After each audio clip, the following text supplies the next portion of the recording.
He didn't yell. He didn't throw a punch.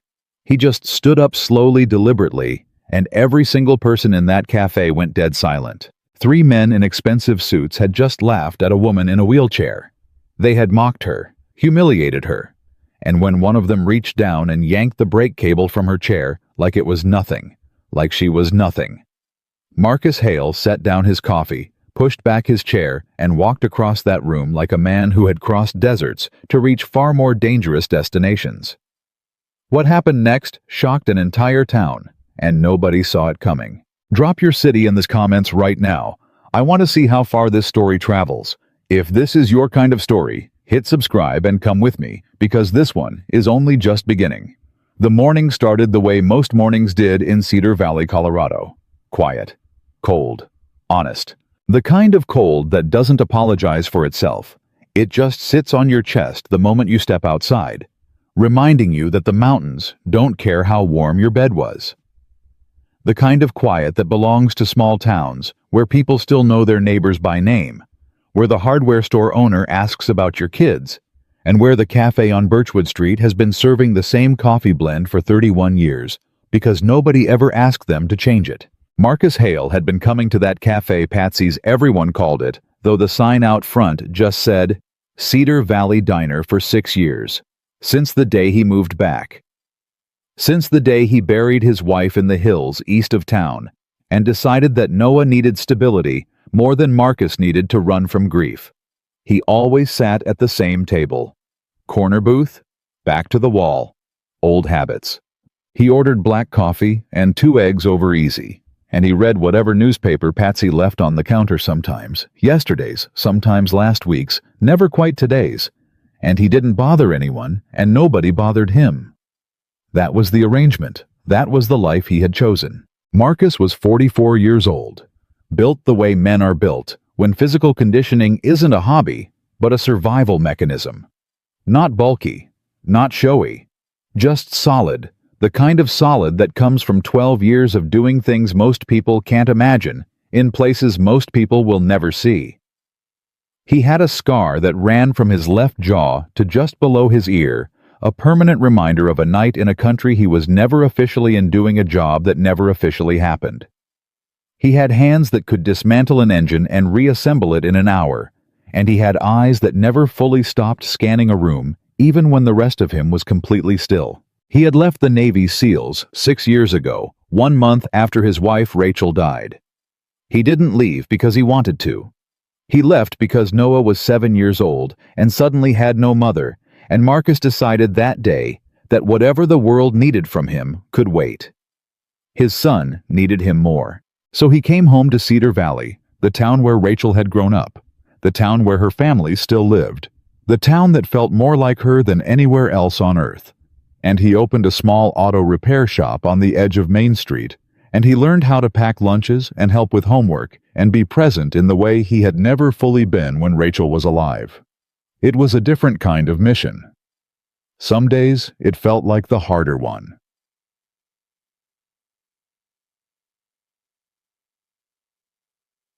He was on his second cup of coffee when the bell above the cafe door rang. He noticed her before the door had finished swinging. She came in the way people come in when they're used to having to navigate a world that wasn't designed with them in mind, carefully, competently, without making a production of it. Her wheelchair was a mid-weight manual chair, well-maintained, the kind that tells you the person using it has been doing this long enough to know exactly what they need. She was somewhere in her late 30s, dressed in a dark blazer over a pale blue shirt, her hair pulled back in a clean professional knot. She carried a leather bag across her lap and a coffee cup in a thermal sleeve already in her hand, suggesting she'd planned ahead the way people do when they're used to places not having things where they're supposed to be. She found a table near the window. Patsy came over immediately, warm as always, moved the chair that was blocking access without being asked, and said something that made the woman smile. A real smile, not a polite one. Marcus looked back at his newspaper. He didn't know her name yet. He didn't know her story. He just noted her the way he noted everything, filed it away, moved on. That was the life he had chosen. The 3 men came in about 20 minutes later. Marcus heard them before he saw them, which told him something immediately. People who are genuinely powerful don't usually need to announce themselves. People who perform power, that's a different thing entirely. That's theater.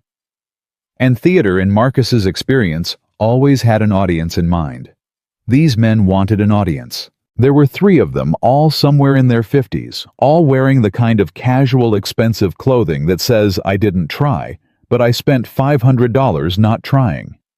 Fleece vests over collared shirts. Watches that caught the light. The easy, loose-limbed posture of men who had never walked into a room expecting to lose. The biggest one, the one who seemed to set the tone, the one the other 2 kept glancing at for approval, was broad-shouldered with silver hair swept back from a wide forehead.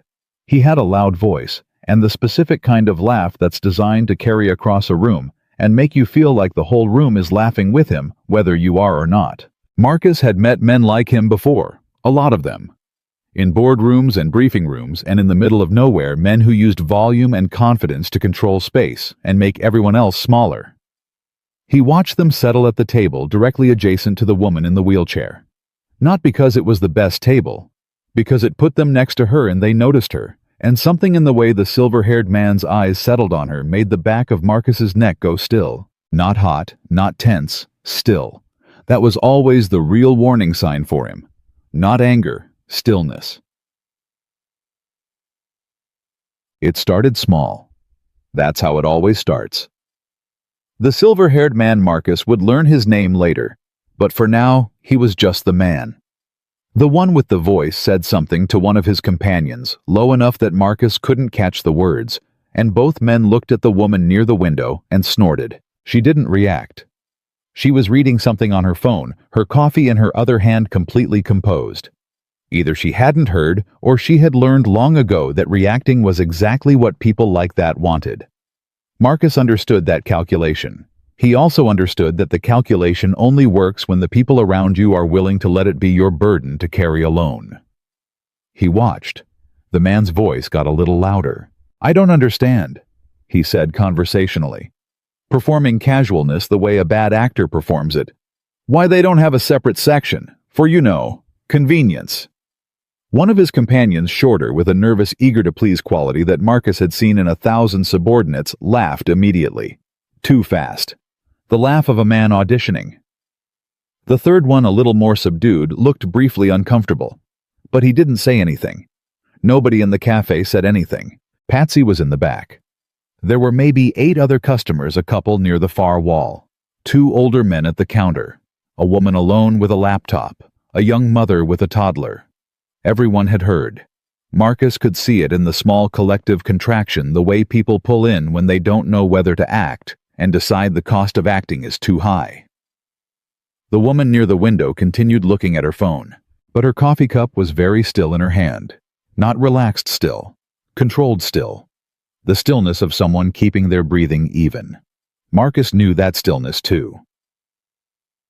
"Must be nice," the silver-haired man continued louder, now emboldened by the silence around him, "to always have the best parking spots." The eager one laughed again.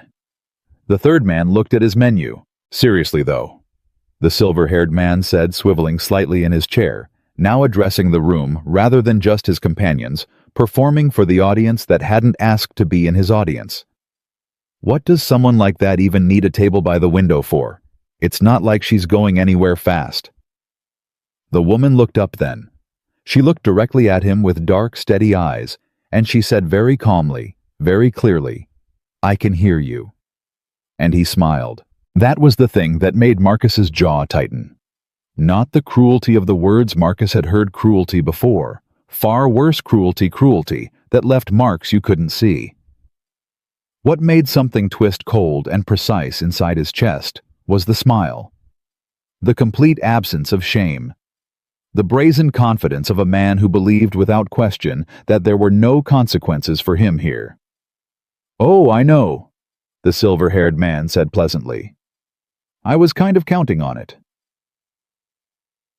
"God," the eager one laughed. The third one put his menu down and looked at the window. The rest of the cafe was absolutely silent. Marcus set his coffee cup down. What happened in the next 30 seconds, he would not have been able to fully explain to Noah that night when his son asked why he came home looking like he'd had a complicated day. Not because it was violent, it wasn't.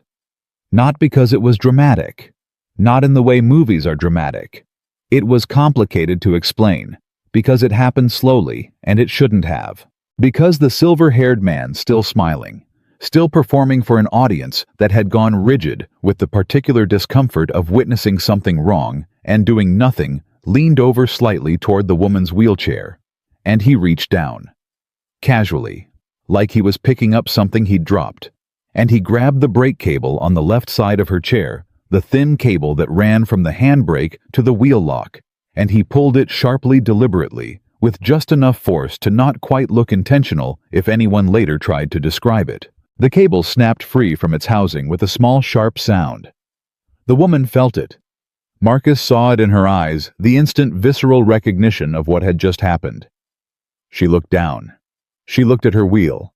She looked at the man who had done it, who was already leaning back in his chair, still smiling, saying something to his companion in a low voice that caused both men to look at her and smirk. As if she were a problem someone else would have to clean up, as if she were already gone. Marcus was already standing. He hadn't planned it. There was no decision, exactly no moment where he weighed the options and chose this one. His body just did what his body did when something crossed a line that his years of training, years of service, and years of being a father had made absolutely non-negotiable.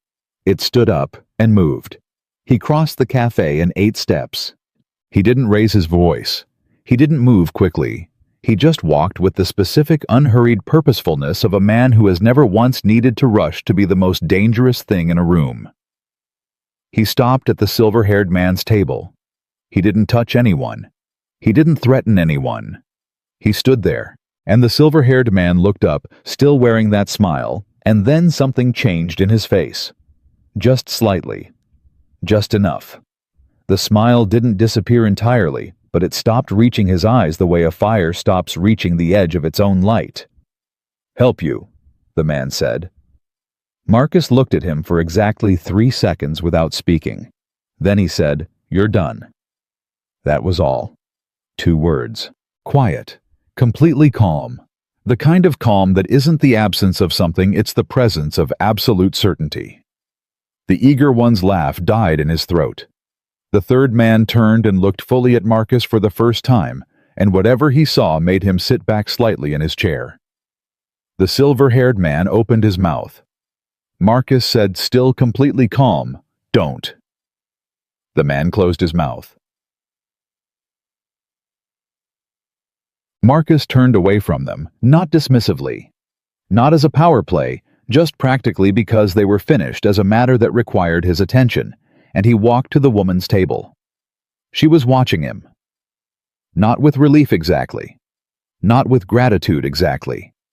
With something more careful than either of those things, the measured, assessing look of someone who had learned not to assume that a person inserting themselves into a situation on her behalf was necessarily doing it for her. He crouched down beside the chair, not looming over her, not making her look up, putting himself at her level, and he looked at the broken brake cable. "May I?" he said. She looked at him. She looked at the cable. She looked at him again. "You know anything about wheelchairs?" she said. Her voice was level, composed. A voice that had given presentations and negotiated contracts and held itself together through things Marcus didn't yet know about. "I know about cables," he said. A beat. "Yeah," she said. "Okay." He didn't have tools with him. This wasn't his shop, but he had his hands and his knowledge, and a basic pocket multi-tool he carried out of habit the way some men carry a wallet. He assessed the damage in about 45 seconds. The cable hadn't been cut. It had been pulled from its housing by the connector, which meant it was a mechanical separation, not a structural one. Repairable, at least temporarily, if he could reattach the connector and get the cable re-threaded. He did it in about 6 minutes. He could feel the 3 men behind him. He could feel the silver-haired man deciding whether to leave, deciding whether to say something. deciding whether there was any version of this morning he could still walk away from with his ego intact. He heard the sound of chairs pushing back. He heard footsteps moving toward the door. He didn't turn around. When the bell above the door rang 3 times in quick succession, 3 sets of footsteps not quite fast enough to be running but close, he kept his hands on the cable housing and finished what he was doing. The woman was watching his hands. "They're gone." Patsy's voice came from behind the counter. She sounded slightly breathless, the way you sound when you've held your breath for several minutes. "I know," Marcus said. He finished reattaching the connector, tested the brake lever firm responsive, and stood up. "That'll hold," he said, "but you should have it looked at properly. The housing took some stress. There might be fraying." The woman looked at the brake.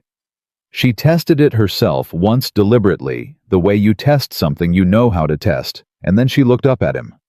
"Claire Whitmore," she said. "Marcus Hale," he said. She nodded slowly. "You do that a lot?" she asked. "The quiet storm across the room thing." "Only when it's necessary," he said. "And you figured it was necessary. Didn't you?" She looked at him for a moment. Something shifted in her expression, subtle, careful, but real. "Yeah," she said. "I did." Chad. He didn't ask her about the wheelchair. He didn't ask her how long she'd been in it, or what had happened, or whether she was okay in that particular way. People ask, "Are you okay?" when what they really mean is, "I feel uncomfortable about what just happened, and I'd like to resolve it by confirming you're fine, so I can stop thinking about it." He just sat back down at his table, and Patsy came out from behind the counter looking shaken and apologetic, and Claire said, "It's fine, Patsy. Please don't," in a way that made it clear she'd had this conversation before and would rather not have it again, and Patsy squeezed her shoulder and went back to refill the coffee. And the cafe slowly resumed breathing. Marcus finished his eggs. They were cold. He ate them anyway. He noticed her watching him once from the corner of his eye, not staring, just the same kind of brief assessing glance he'd given her when she walked in. The look of someone cataloging new information. He understood that look. He was doing the same thing. He was leaving Code on Cash on the table, nodding to Patsy on his way out, when Claire's voice stopped him at the door.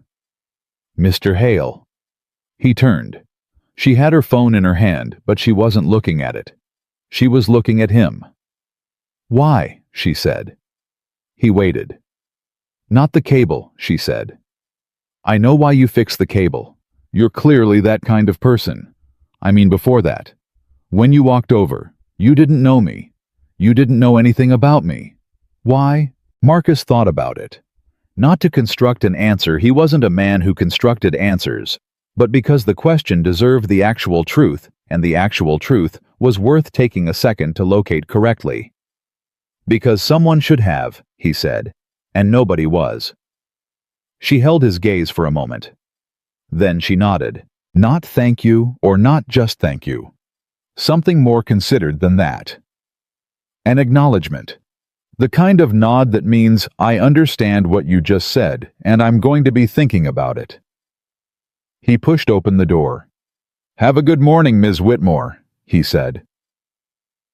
He was 3 blocks from the cafe, walking toward his shop in the clean, cold air, when he realized he was going to see her again.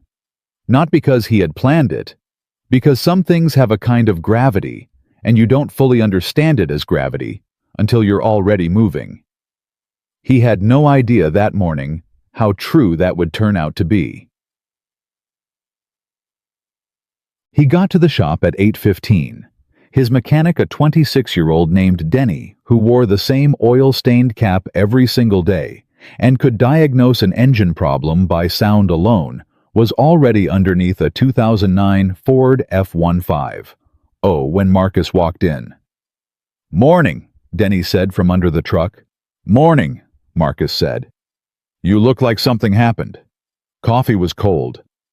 "That why your jaw is doing the thing?" Marcus picked up the clipboard with the day's appointments and looked at it. "What thing?" he said. Denny rolled out from under the truck on the creeper, looked at him, and rolled back under. "Never mind," Denny said. I'm sure it's fine. Yin. He called the elementary school at 9 to confirm Noah's pickup time. Tuesdays were early release, a fact Marcus had missed exactly once 3 years ago and had not missed since. He made 2 phone calls about parts returned a message from a customer and spent 40 minutes on a brake line replacement for a 2014 Subaru that the owner had described as making a sound. The brake line was not the problem. Marcus found 3 other things that were. He always found the things that were. Not then. It was around 11 when his phone buzzed. Unknown number, Cedar Valley area code. He stared at it for a second. Hail, he answered. A brief pause. It's Claire Whitmore. He set down the wrench. How'd you get this number? You're listed, she said. Cedar Valley Auto Repair. I called the shop number. Your mechanic gave me your cell. He seemed to think you'd want the call. Denny. Marcus filed that away. What can I do for you? He said. Another pause. Shorter this time, but different in quality.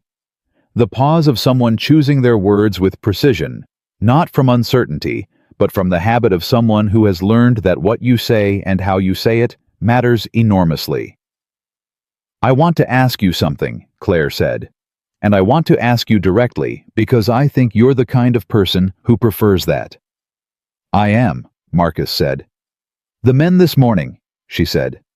Do you know who they were? He didn't, but something about the question, the careful, deliberate way she asked it, the specific fact that she was asking him instead of just knowing herself, told him this wasn't idle curiosity. No, he said. Do you... A pause. One of them, Claire said. The one who spoke. His name is Victor Blackwell. He develops commercial real estate. He's been buying up properties in Cedar Valley for about 8 months. Marcus leaned against the workbench. And you know him because, he said. Because, Claire said, and her voice was very steady, very precise. He's been trying to buy my house for 6 of those 8 months, and I've told him no every time.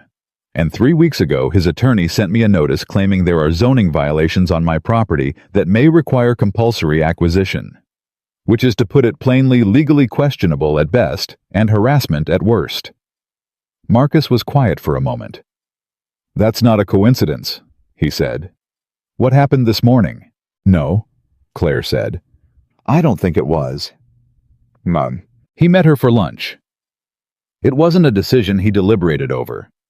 It was the natural next step, the way fixing the brake cable had been the natural next step, the way walking across the cafe had been the natural next step. Marcus had always operated by a kind of internal logic that moved from what needs to happen to what I can do about it, without a lot of noise in between. They sat across from each other at a table in a diner 2 blocks from his shop, not Patsy's. Neither of them suggested Patsy's, and she told him more. Claire Whitmore, he learned, was 38 years old. She had grown up in Cedar Valley, left for Stanford at 17, built a career in healthcare technology that by most measurable standards was extraordinary.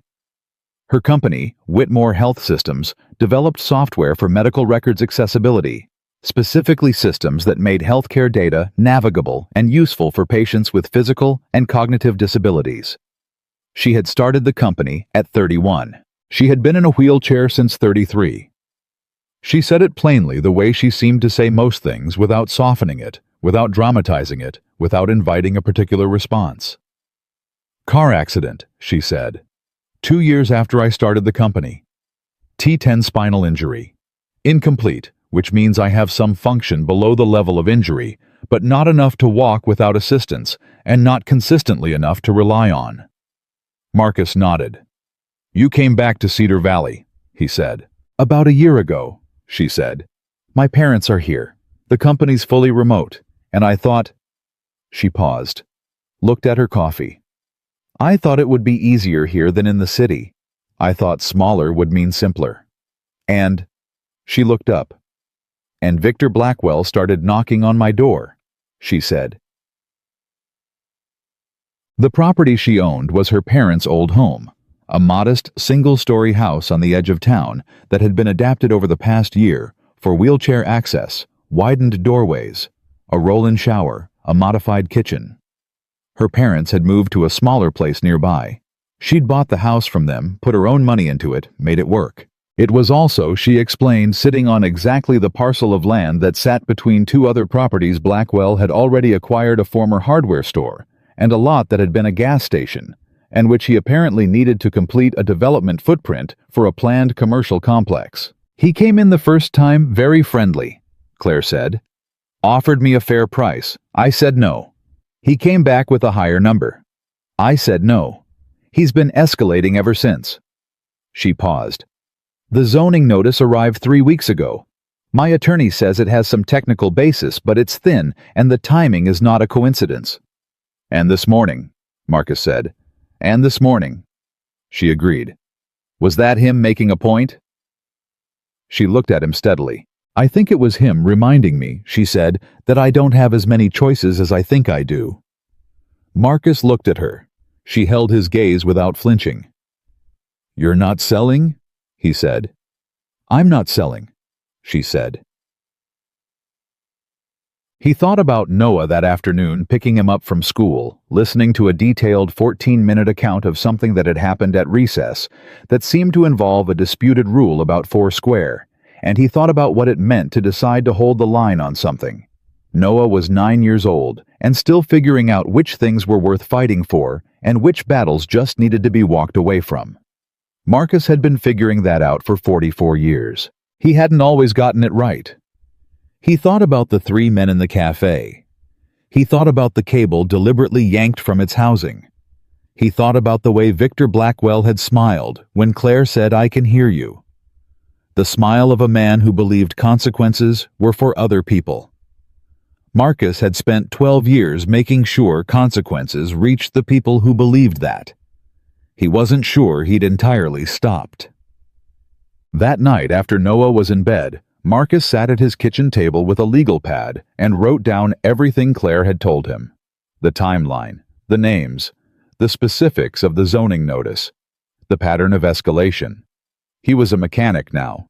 He fixed engines. He packed lunches. He went to school concerts and helped with math homework and showed up to everything his son needed him to show up to. He was a mechanic. But mechanics know how systems work. And what Claire Whitmore was describing was a system, a deliberate, calculated system of pressure and legal manipulation and social intimidation designed to make one woman feel small enough to disappear. Marcus stared at the legal pad. He had seen systems like this before. Not exactly like this. Not in Cedar Valley. But the architecture was familiar. The blueprint of power being used against someone who was supposed to be too isolated, too vulnerable, too alone to push back. He had spent 12 years dismantling exactly that kind of architecture. He picked up his pen. He wrote Victor Blackwell at the top of the page. And then he started writing questions. Not answers yet. Just questions. Because that's always where it starts. He didn't tell himself it was his fight. He didn't tell himself he had any obligation here, any role to play, any particular claim on this situation beyond having been in the same cafe at the same moment and having made one choice that any decent person should have made, but that no one else did. He told himself very practically that Claire Whitmore was a woman dealing with something she shouldn't have to deal with alone, that he happened to have a specific set of skills that might be useful, and that if there were things he could do and chose not to do, he would have to live with that. He had lived with a few things he wished he hadn't. He wasn't adding to that list. He woke up at 5:15 the next morning the way he always did. Made coffee. Looked out the kitchen window at the dark at the mountains barely visible as a slightly different shade of dark against the sky. Thought about Rachel the way he did every morning, not with the raw, unbearable grief of the first year. Not anymore, but with something steadier and more permanent. The particular ache of someone who carries a loss so long, it becomes part of your weight rather than something you're carrying. He thought about what she would have said about yesterday. She would have laughed at him a little, he thought. Not cruelly, fondly.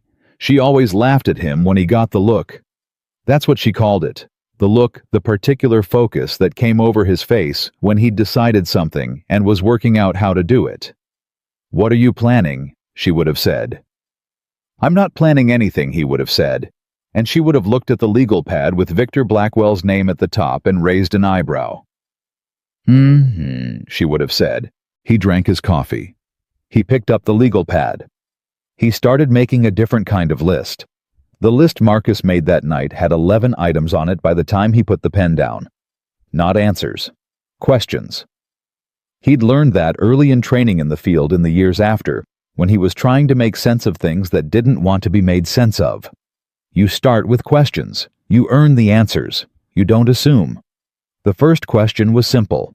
Who is Victor Blackwell really? Not the surface version. Not the Chamber of Commerce version.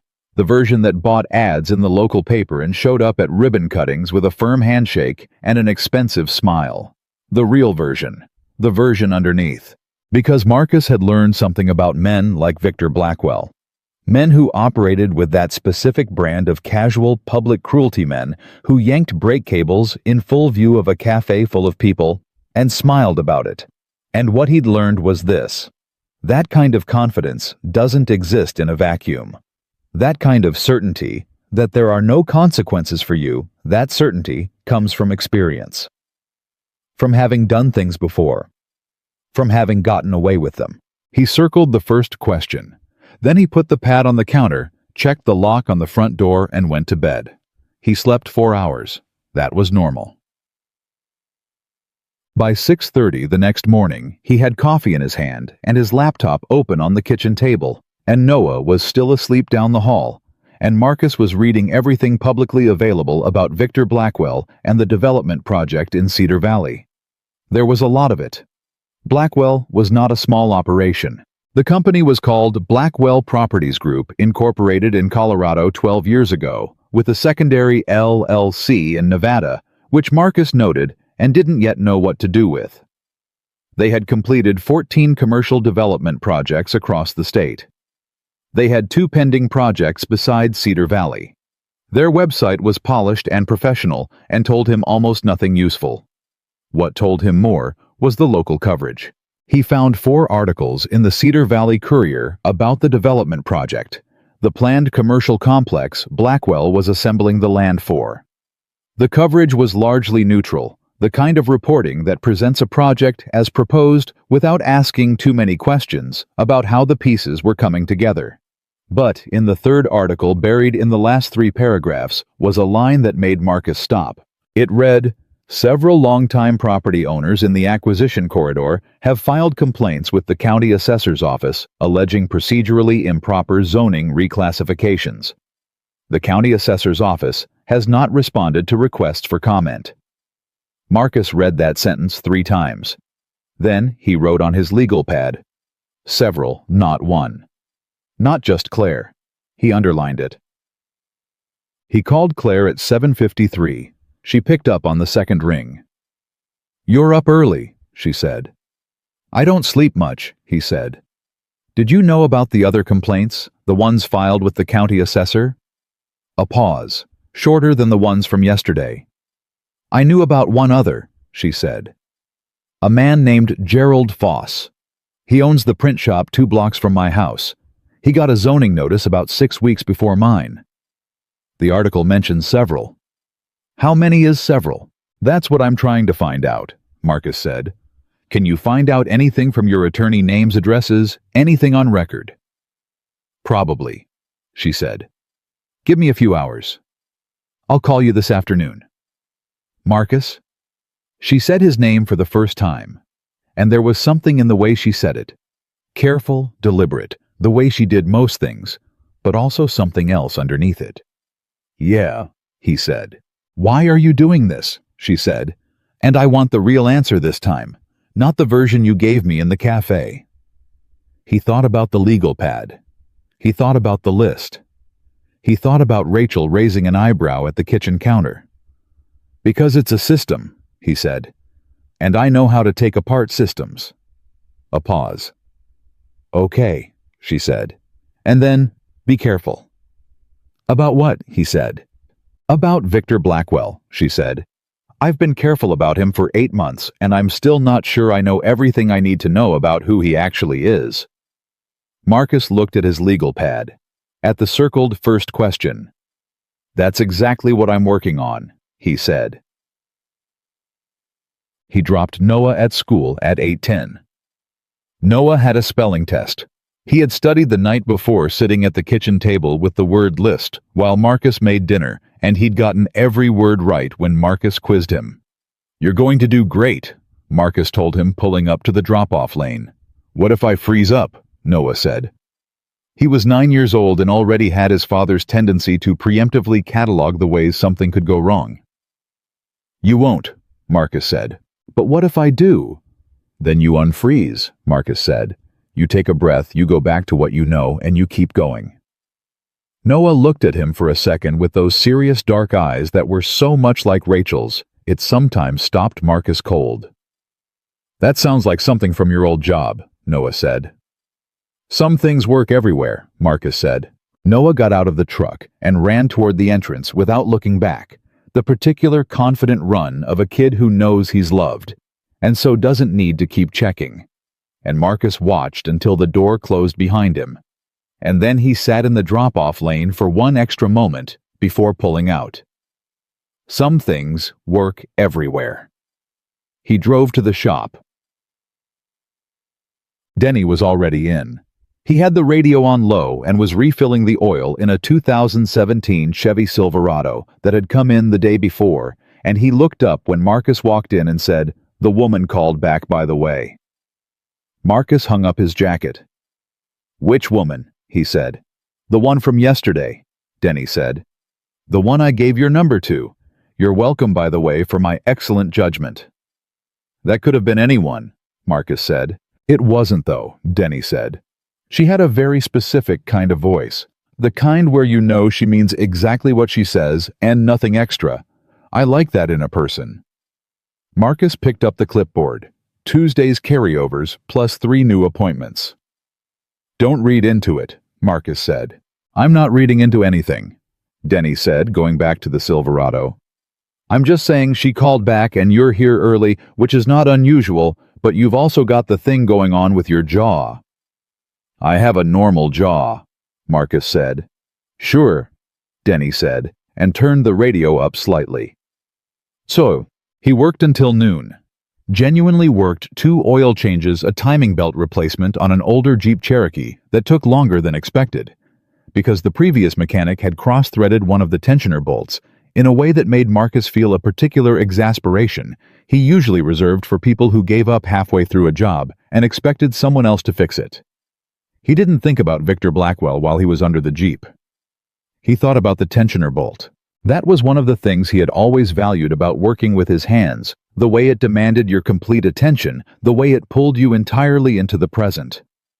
He'd never been good at sitting still.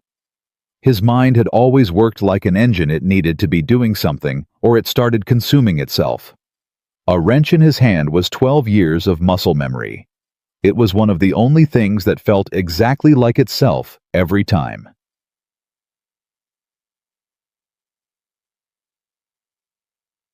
Claire called at 12:47. He was eating a sandwich at his workbench. Denny had gone to pick up parts. "3 names," she said without preamble. "Gerald Foss, the print shop. Diane Avery, she runs a flower shop on Clement Street. And a man named Ray Kowalski, retired, owns a small lot on the south side of town. His son has been using it to run a landscaping business." Marcus had the legal pad in front of him. "All of them got zoning notices," he said. "All of them," Claire said. "Within a 5-month window. My attorney found them through public filings, once she knew what to look for." Marcus wrote the names down. "Have any of them sold?" he said. "Ray Kowalski did," Claire said. Her voice was flat. "Last month. His son told my attorney that his father didn't want to sell, but that after the 4th visit from Blackwell's representatives and the 2nd legal notice, he felt like he didn't have a choice." Marcus set his pen down. "4th visit," he said. "They came to his house," Claire said. "Multiple times. The son was there for 2 of them. He said the men were polite. He kept using that word, polite. But he also said he never felt like it was actually a conversation. He said it felt like being told something was going to happen and being offered the chance to participate in deciding how." Marcus was quiet for a moment. "That's called intimidation," he said. "Yes," Claire said. "It is. And they've done this to you." "They've done it to me with somewhat more sophistication," she said, "because I have lawyers and they know it. But the pattern is the same. It's the same playbook, Marcus. Every move is designed to make you feel like resistance is futile, like the system is already decided and you just haven't caught up yet." He picked the pen back up. "What's on Blackwell's land now?" he said. "The stuff he's already bought. What's sitting on it?" "Nothing," Claire said. "He's been buying and sitting.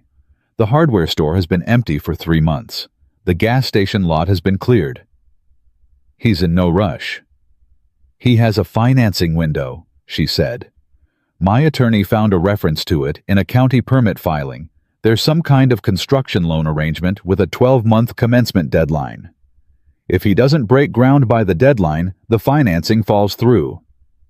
"When's the deadline?" A pause. 4 months from now," Claire said. Marcus felt something sharpen in his chest. Not urgency exactly. Clarity. "So he's not patient," Marcus said. "He's pretending to be patient. He's got 4 months to close the gap, and what he hasn't been able to do legally, he's now trying to do socially." "And publicly," Claire said. "What happened in the cafe wasn't a coincidence. He wanted people to see. He wanted me to know he's willing to be visible about this." "He wanted you scared," Marcus said. "Yes," Claire said. "Are you—" A pause. Longer this time. "I'm angry," she said finally, "which I'm aware is not the same answer." "It's a better one," Marcus said. He asked her to send him everything. Her attorney had the zoning notices, the correspondence, the county filing reference, whatever existed in paper form, and she said she'd have it to him by end of business. He gave her his email address. Then he asked one more question. "The accident," he said. "The one that caused your injury. Were you ever dissatisfied with how it was handled?" A very long pause. Long enough that he thought for a moment the call had dropped. "Why do you ask?" Claire said. Her voice had changed. Not much, just slightly. But Marcus heard it a particular kind of careful that's different from ordinary careful. "Because I'm building a picture," he said, "and I like to know what's in the frame." Another pause. "That's a question I've been sitting with for 2 years, she said. "I'll tell you the answer, but not on the phone." "Okay," Marcus said. "Tomorrow morning," she said, "there's a coffee shop on Birchwood, not Patsy's, the one on the far end, 8 o'clock. "I'll be there," Marcus said. He put the phone down and sat with the silence of the empty shop for a moment, listening to the particular quiet of a space that's used to noise. 2 years. She'd been sitting with that question for 2 years. He wrote it on his legal pad, "The accident," and beneath it, "What wasn't handled." He stared at those words for a long time. Das Sorsai. He picked Noah up at 3:15. The spelling test had gone fine. All 12 words 100%. "Even necessary," Marcus said. "Even necessary." Noah confirmed with the particular satisfaction of a 9-year-old who had prepared for something and executed correctly. "Good man," Marcus said, and the pride in his voice was completely unguarded and completely genuine, the kind of pride that doesn't bother moderating itself because there's no audience to perform for. They stopped at the grocery store on the way home because they were out of peanut butter and Noah needed it for his sandwiches with a specificity that left no room for substitution. In the peanut butter aisle, Noah said without preamble, "Dad, are you working on something?" Marcus looked at him. "What do you mean?" he said. "You have the face," Noah said. "I don't have a face." "You have a specific face," Noah said patiently. "When you're thinking hard about something that's also kind of making you mad, it's different from the face when you're just thinking. Your eyes go still." Marcus picked up the peanut butter. He thought about how much to tell a 9-year-old about a woman in a wheelchair, and a man who pulled brake cables, and a pattern of intimidation that was at its core the oldest story in the world, someone with power trying to make someone without it disappear. "I met someone who needs help," he said. "What kind of help?" Someone's trying to take something from her that she shouldn't have to give up, Marcus said. And I think I might be able to do something about it. Noah thought about this. Is it dangerous? He said. Not the way you mean, Marcus said. What way do I mean? The way where you're worried about me, Marcus said. Don't be worried about me. Noah looked at him with those Rachel eyes. I'm not worried, Noah said. I know you can handle it. I just want to make sure you're being smart and not just being the thing where you walk into a room and decide to fix everything. Marcus looked at his son. The thing where I walk into a room and decide to fix everything, he repeated. Aunt Susan calls it your Superman complex, Noah said. Aunt Susan talks too much, Marcus said. She says that too, Noah said, and put an extra jar of peanut butter in the cart. The files from Claire's attorney arrived at 6:48.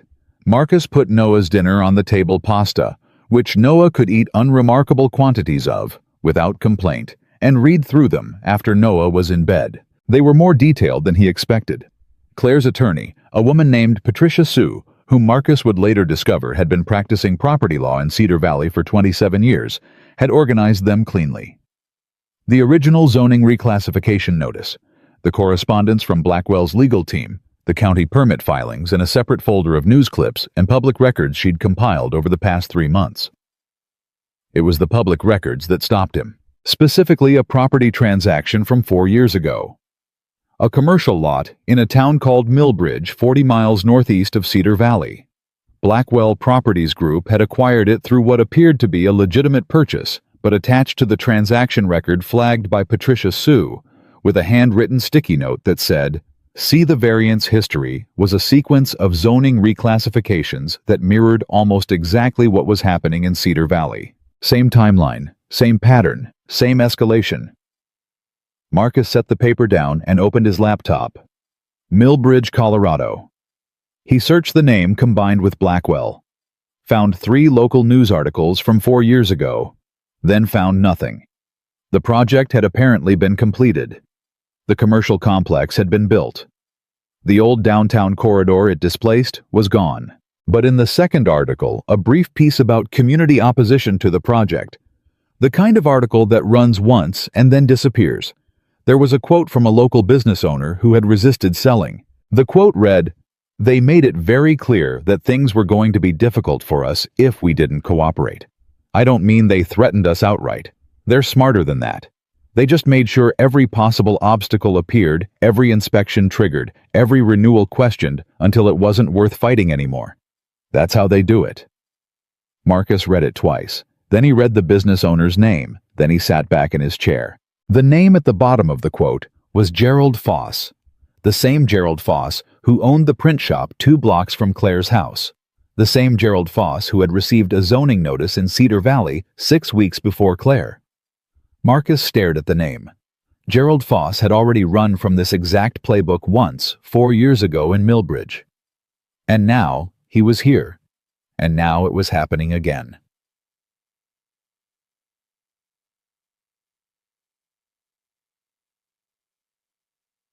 He called Claire at 9:17 p.m., which was later than he would normally call someone he had known for 36 hours. She picked up immediately. "You're still up," he said. "I don't sleep much either," she said. "What did you find?" He told her about Millbridge. He told her about the property records. He told her about the pattern. He told her about Gerald Foss. The silence that followed was the kind that has texture. "Gerald was in Millbridge," she said finally. "According to the public record," Marcus said. "Did you know?" "No," she said. And then quietly, "Oh, Gerald." "What?" Marcus said. "He never said anything," she said. "When I started dealing with Blackwell, I talked to Gerald because we were both going through it, and he was helpful, he was supportive. But he never said he never told me he'd seen it before." She paused. "He must have been terrified when the notices started arriving. Or ashamed," Marcus said. "People who get pushed out of something once sometimes don't want to admit it happened, especially men his age." A pause. "How old are you?" she said. Something lighter in her voice, not humor exactly, but its direction. 44, he said. And you're offering psychological insights about men his age, she said.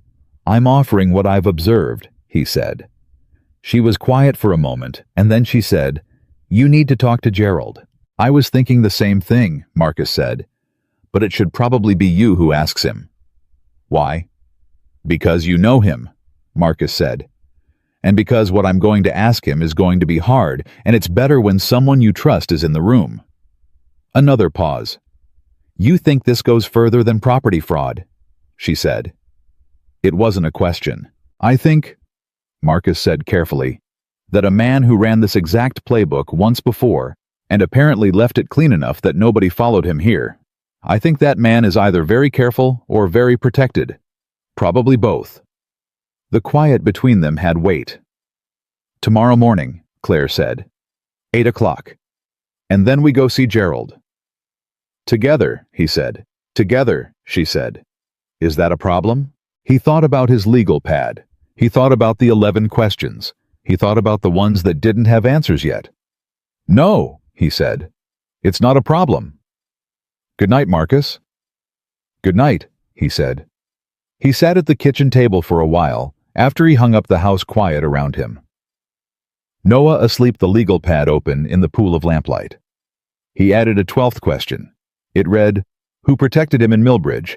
Then he added a 13th. It read, Does that person have any connection to Claire's accident? He stared at those 2 questions for a long time. The feeling in his chest wasn't urgency. It wasn't quite fear. It was the specific feeling of a man who has been following a thread and has just felt it tug back. Not from the end. From the middle. From somewhere hidden in the middle that he hadn't found yet. He was at the coffee shop on Birchwood at 7:50. Claire arrived at 8 exactly the way he was beginning to understand she did everything precisely without drama, having accounted for every variable in advance. She ordered black coffee. He already had his. They sat across from each other at a table near the back, away from the window this time, and for a moment neither of them said anything.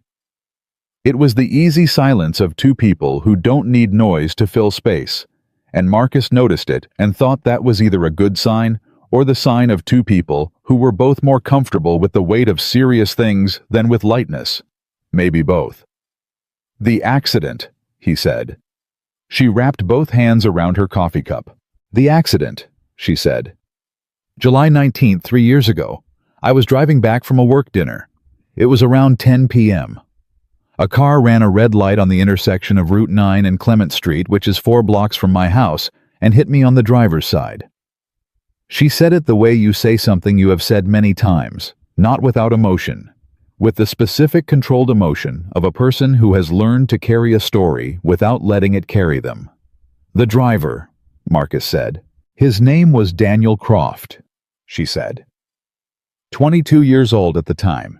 He was cited for running a red light. His blood alcohol was just under the legal limit, .07, technically legal. Technically, Marcus said. His attorney argued that weather conditions contributed to the accident. There had been rain earlier that evening. The intersection lighting was cited as inadequate. She paused. The case was settled civilly. I received a settlement from the insurance company. The criminal investigation was closed within 6 weeks. 6 weeks, Marcus said. For a collision that caused a spinal cord injury. Yes, she said. And the inadequate lighting claim. The intersection had been cited for lighting issues in a county infrastructure report, she said.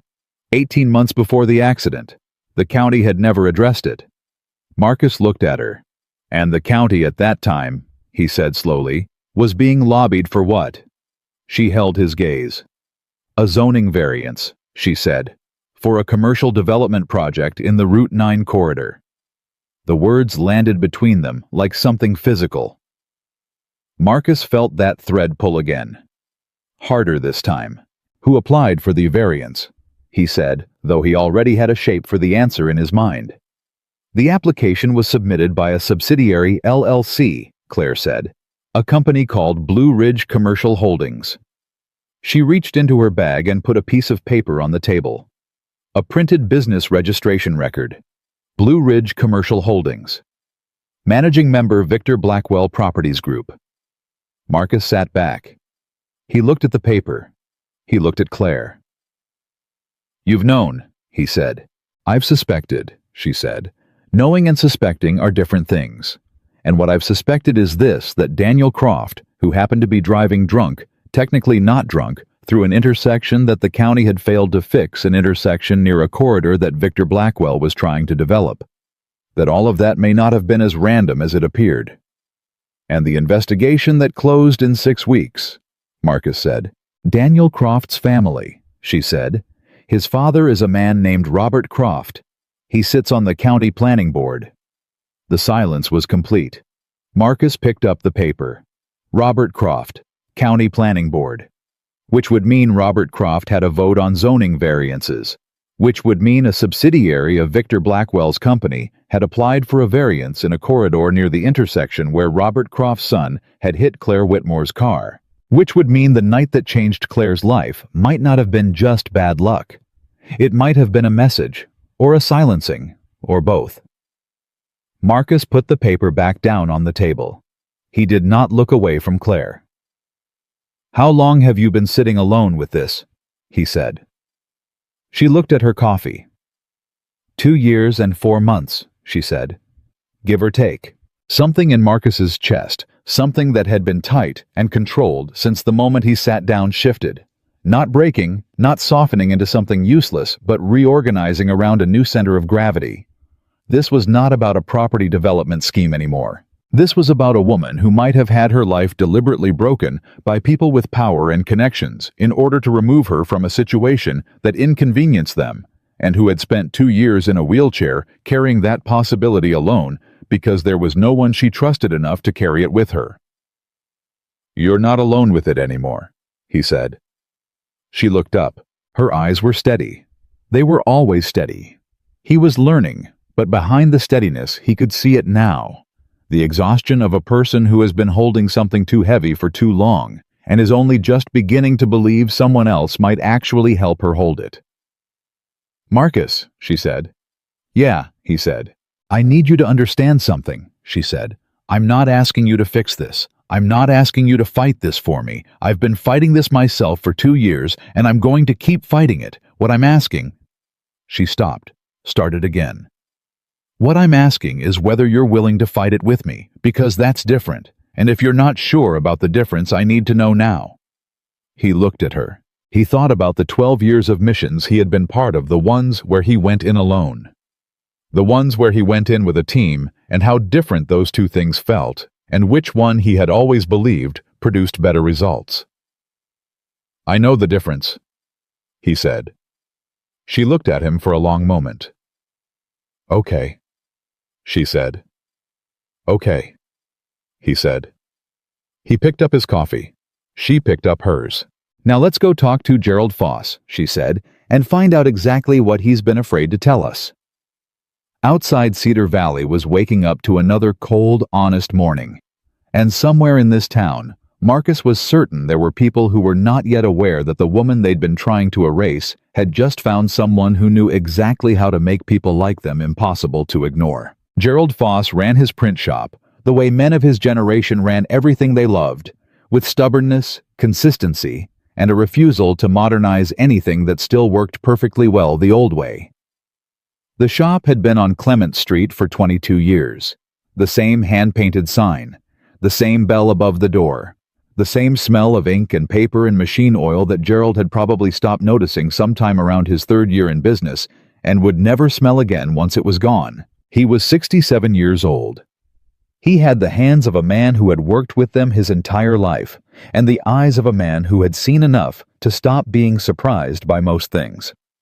He was surprised when Marcus and Claire walked in together. Not at Claire. He clearly knew her, and his face did something warm and immediate when she came through the door, the specific warmth of a man who genuinely liked someone and was also carrying guilt about them. But at Marcus, his eyes did a quick instinctive read, the kind of assessment that people do when a stranger walks into a space they consider their own, and whatever he found there made him straighten slightly. "Claire," he said. "I wasn't expecting you." "I know," she said. Gerald, this is Marcus Hale. He runs the auto shop on Main. Gerald looked at Marcus, extended a hand, firm grip calloused. Hale, he said. I know the shop. Didn't know you. I've only been in town 6 years, Marcus said. 6 years is plenty long enough in Cedar Valley, Gerald said.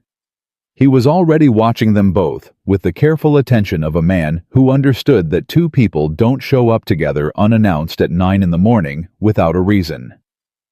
What's this about? Claire looked at Marcus. Marcus looked at Gerald. Millbridge, Marcus said. The name hit Gerald Foss like a physical thing. Not dramatically, he didn't flinch, didn't step back, didn't do anything that would have looked out of place to someone watching from the outside. But something behind his eyes shifted immediately completely the way a door closes when someone reaches for the handle from the other side. I don't know what you mean, Gerald said. I think you do, Marcus said. Not unkindly, directly. Gerald looked at Claire. Something in his expression underneath the carefully maintained composure looked like a man standing at the edge of something he had been avoiding for a long time. Claire, he said. Whatever he told you. He didn't tell me anything I didn't already need to know, Claire said. Her voice was steady. Gerald, we found the public records, the transaction history, the zoning reclassifications in Millbridge from 4 years ago. And we found your name in the news coverage. She paused. You were there. You went through this exact thing. And then you moved to Cedar Valley and it followed you and you never said a word. The silence in the print shop was the particular silence of a place where the machines have stopped. Gerald looked at the counter. He looked at his hands. He looked at Claire. Then he said very quietly, I was ashamed. He made coffee. Not because anyone asked for it, but because he needed something to do with his hands, and Marcus understood that, and waited, and Claire waited, and Gerald moved around the small back area of his shop, with the slow, deliberate movements of a man buying himself the last few minutes before he had to say something he had not said out loud in 4 years. He came back with 3 mugs, set them on the counter, sat down on the stool on his side of the counter and looked at both of them. In Millbridge, he said, I had a building. My shop same as here. I'd been there 18 years. My wife grew up in Millbridge. We had a good life. He wrapped his hands around his mug. Blackwell Properties came in the same way they came in here. Friendly offer first, then a higher offer. Then the notices started. He paused. I said no. 3 times I said no. I talked to a lawyer. The lawyer said I had standing to fight the zoning reclassification, but that it would be expensive and slow, and that in the meantime I could expect the process to be difficult. Difficult how? Marcus said. Health inspection found violations, Gerald said. Things that had never been a problem in 18 years, suddenly violations. Parking enforcement started citing my customers.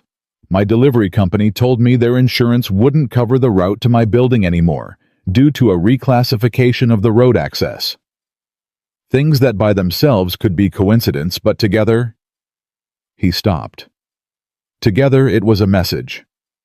So you sold, Claire said. I held out 8 more months, Gerald said, and there was something in his voice that wanted her to know that he hadn't given in quickly, that he had fought it for as long as he could. 8 months of violations and citations and customers stopping coming because it was too much trouble. And then Blackwell's attorney called my lawyer and made what they called a final offer, and my lawyer said it was a fair number, and I was 63 years old, and my wife was sick, and I was tired. He said that last word tired with the weight of a man who has never fully forgiven himself for it. Gerald, Claire said, gently. I sold, he said. I took the money. I told myself it was enough.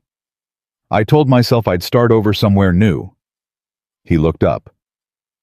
We came to Cedar Valley because my daughter lives here. And I opened the shop again because I don't know how to not run a print shop. And for almost 3 years it was fine. He paused. And then the notice came. The zoning notice, Marcus said. 6 weeks before Claire's, Gerald said. He looked at her.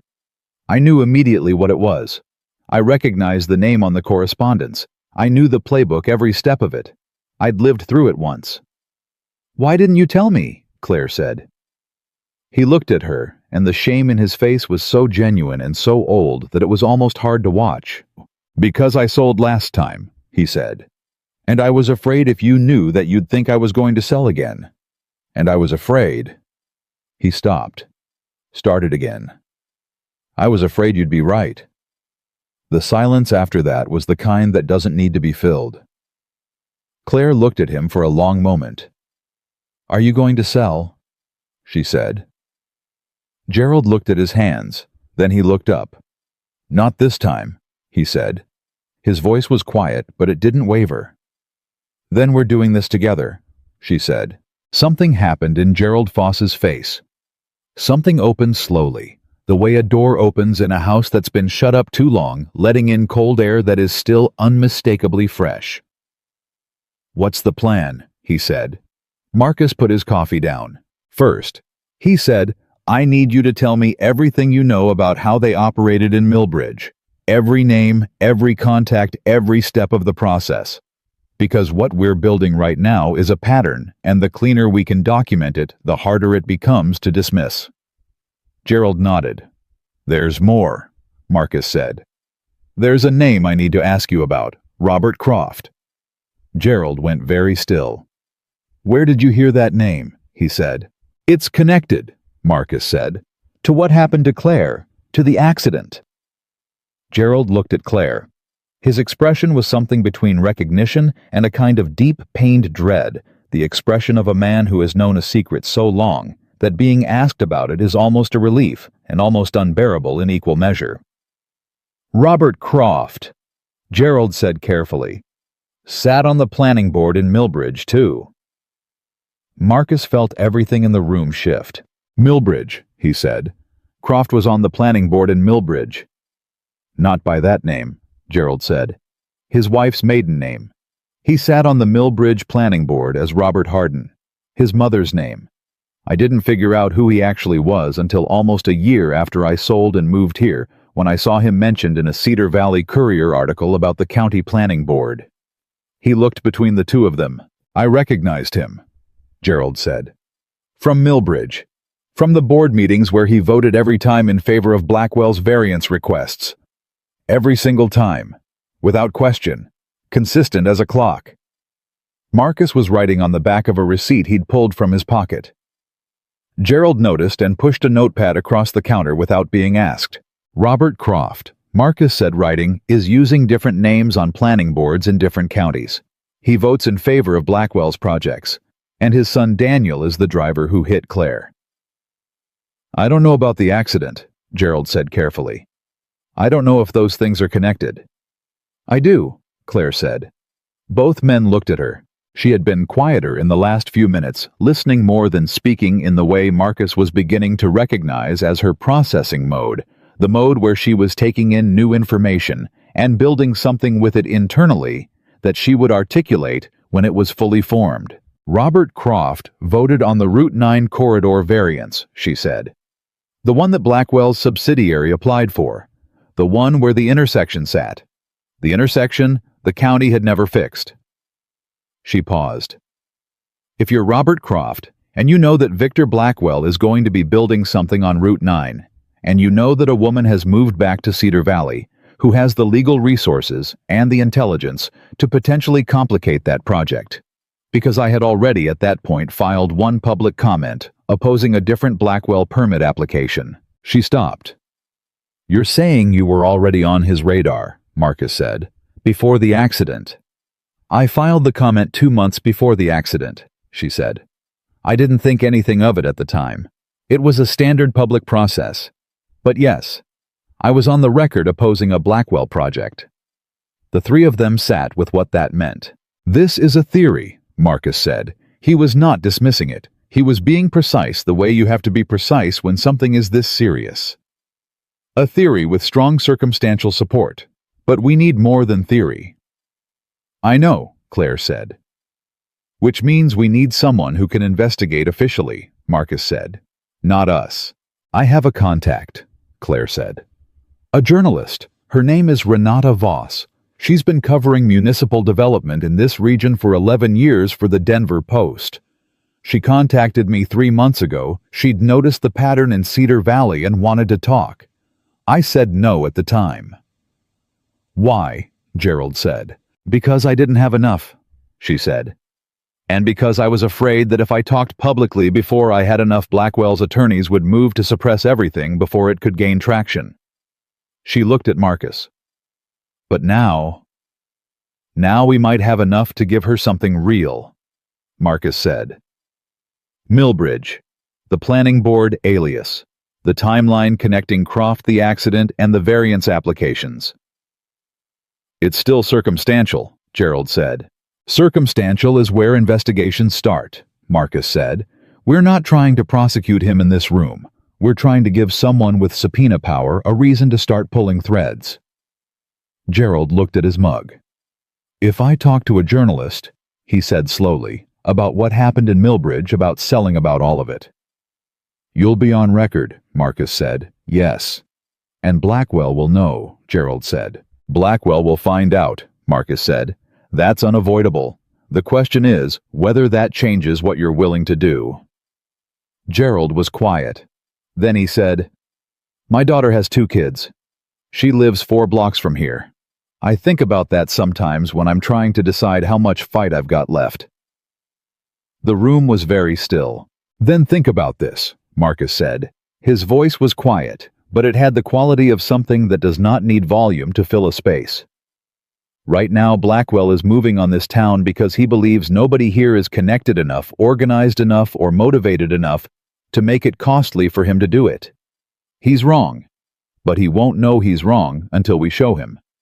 And the longer we wait, the more people like Ray Kowalski are going to get worn down and sell what they should never have had to give up.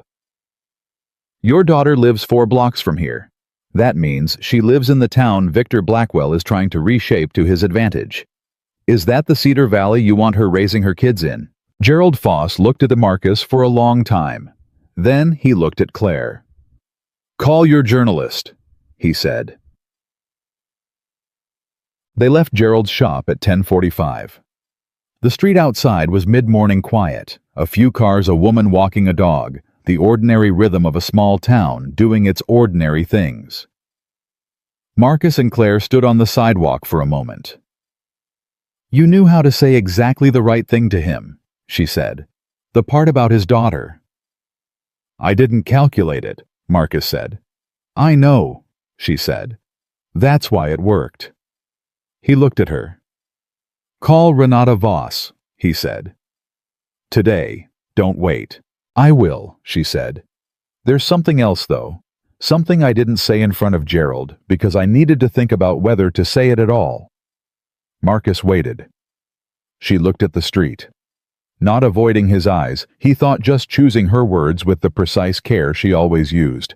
The day before my accident, she said, I received a phone call. Unknown number, a man's voice. He said, and I remember this exactly, I've replayed it 1,000 times. He said, Ms. Whitmore, there are certain matters in Cedar Valley that would be better addressed without your involvement. I want to make sure you understand that. Marcus was completely still. I thought it was a crank call, she said. I got them occasionally running a company. I didn't report it. I didn't save it. The next night I was hit at that intersection.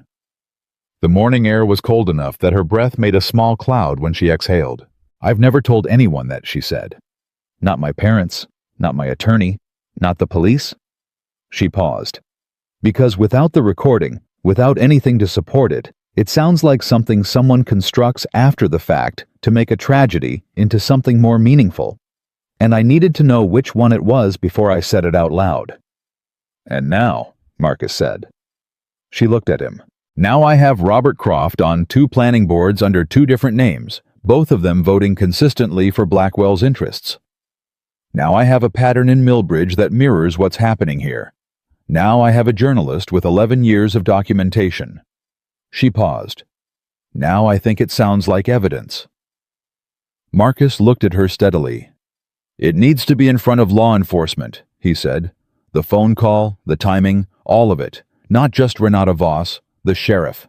The sheriff here is a man named Dale Whitfield. Claire said. I don't know where he stands. I do, Marcus said. He's honest. He's careful. He's been sheriff for 16 years, and he doesn't make moves he can't back up. He paused. I've talked to him a few times since I moved here. He knew some of the same people I knew from other contexts. I trust his instincts. Claire looked at him. You trust people very selectively, she said. Yes, he said. And you trust him. Enough for this conversation, Marcus said. Yes. She was quiet for a moment. Then we need to do both things at the same time, she said. Renata and the sheriff, not sequentially, simultaneously. If Blackwell finds out we're talking to one, I want the other already in motion. Marcus looked at her. That's exactly right, he said. She held his gaze. I'm good at strategy, she said. Not arrogantly, just factually the way she stated most things. I know, he said. Good, she said. Then let me run the journalist and you talk to the sheriff, and let's do it today. He called Sheriff Dale Whitfield from the parking lot of his own shop, sitting in his truck at 11:20, while Denny moved around in the garage behind the glass with what appeared to be deep philosophical concerns about a 2015 Dodge Ram's transmission. Whitfield picked up on the third ring. Hale, he said. His voice was the voice of a man who had heard a lot of things over a long career and filtered them for what was real. Been a while. It has, Marcus said. I need to talk to you about something, not on the phone. A pause. That's specific, Whitfield said. That's specific, Marcus said. Another pause. Marcus could hear the sounds of the sheriff's office in the background, the ordinary, unglamorous sounds of paperwork and coffee and a department radio on low. 2 o'clock, Whitfield said. My office. Come in the side door. I'll bring documentation, Marcus said. Bring everything you have, Whitfield said. And Hale. He paused. If this is what I think it might be based purely on the fact that you're calling me at all, you should know you're not the first person in the past year to suggest there's something off about the Blackwell project. Marcus sat up slightly. Who else? He said. 2 o'clock, Whitfield said, and hung up. Marcus stared at the phone in his hand. Not the first person. He called Claire. She picked up on the first ring. Renata Voss, he said. Meeting her at noon, Claire said. She cleared everything else in her day. Good. Whitfield says I'm not the first person to raise concerns about Blackwell with him. A pause. Who else? Claire said. He wouldn't say on the phone. I'm meeting him at 2. Marcus. Her voice was careful. If someone else has already been talking to the sheriff and nothing has happened yet, that means either Whitfield needs more than he's been given, or there's something blocking the investigation from above him. I know, he said, which means Croft's connection doesn't just go to the planning board, she said. It might go higher. I know, he said again. The implications of that sat between them on the phone line, heavy and specific. We're not in over our heads, Claire said. It was the first time Marcus had heard anything that sounded like uncertainty in her voice, and it was the particular uncertainty of a person who is not afraid of a fight, but is very good at honestly assessing the size of the opponent. We're not, Marcus said. How do you know? He thought about 12 years of entering situations where the other side had more resources, more personnel, more institutional authority, and more willingness to use all of it without hesitation. Because being in over your head is a feeling, he said. Knowing the water is deep is information. We have information. That's different. A pause. Okay, she said. Noon with Renata. 2 with Whitfield. Call me the minute you're done. I will, he said. She hung up.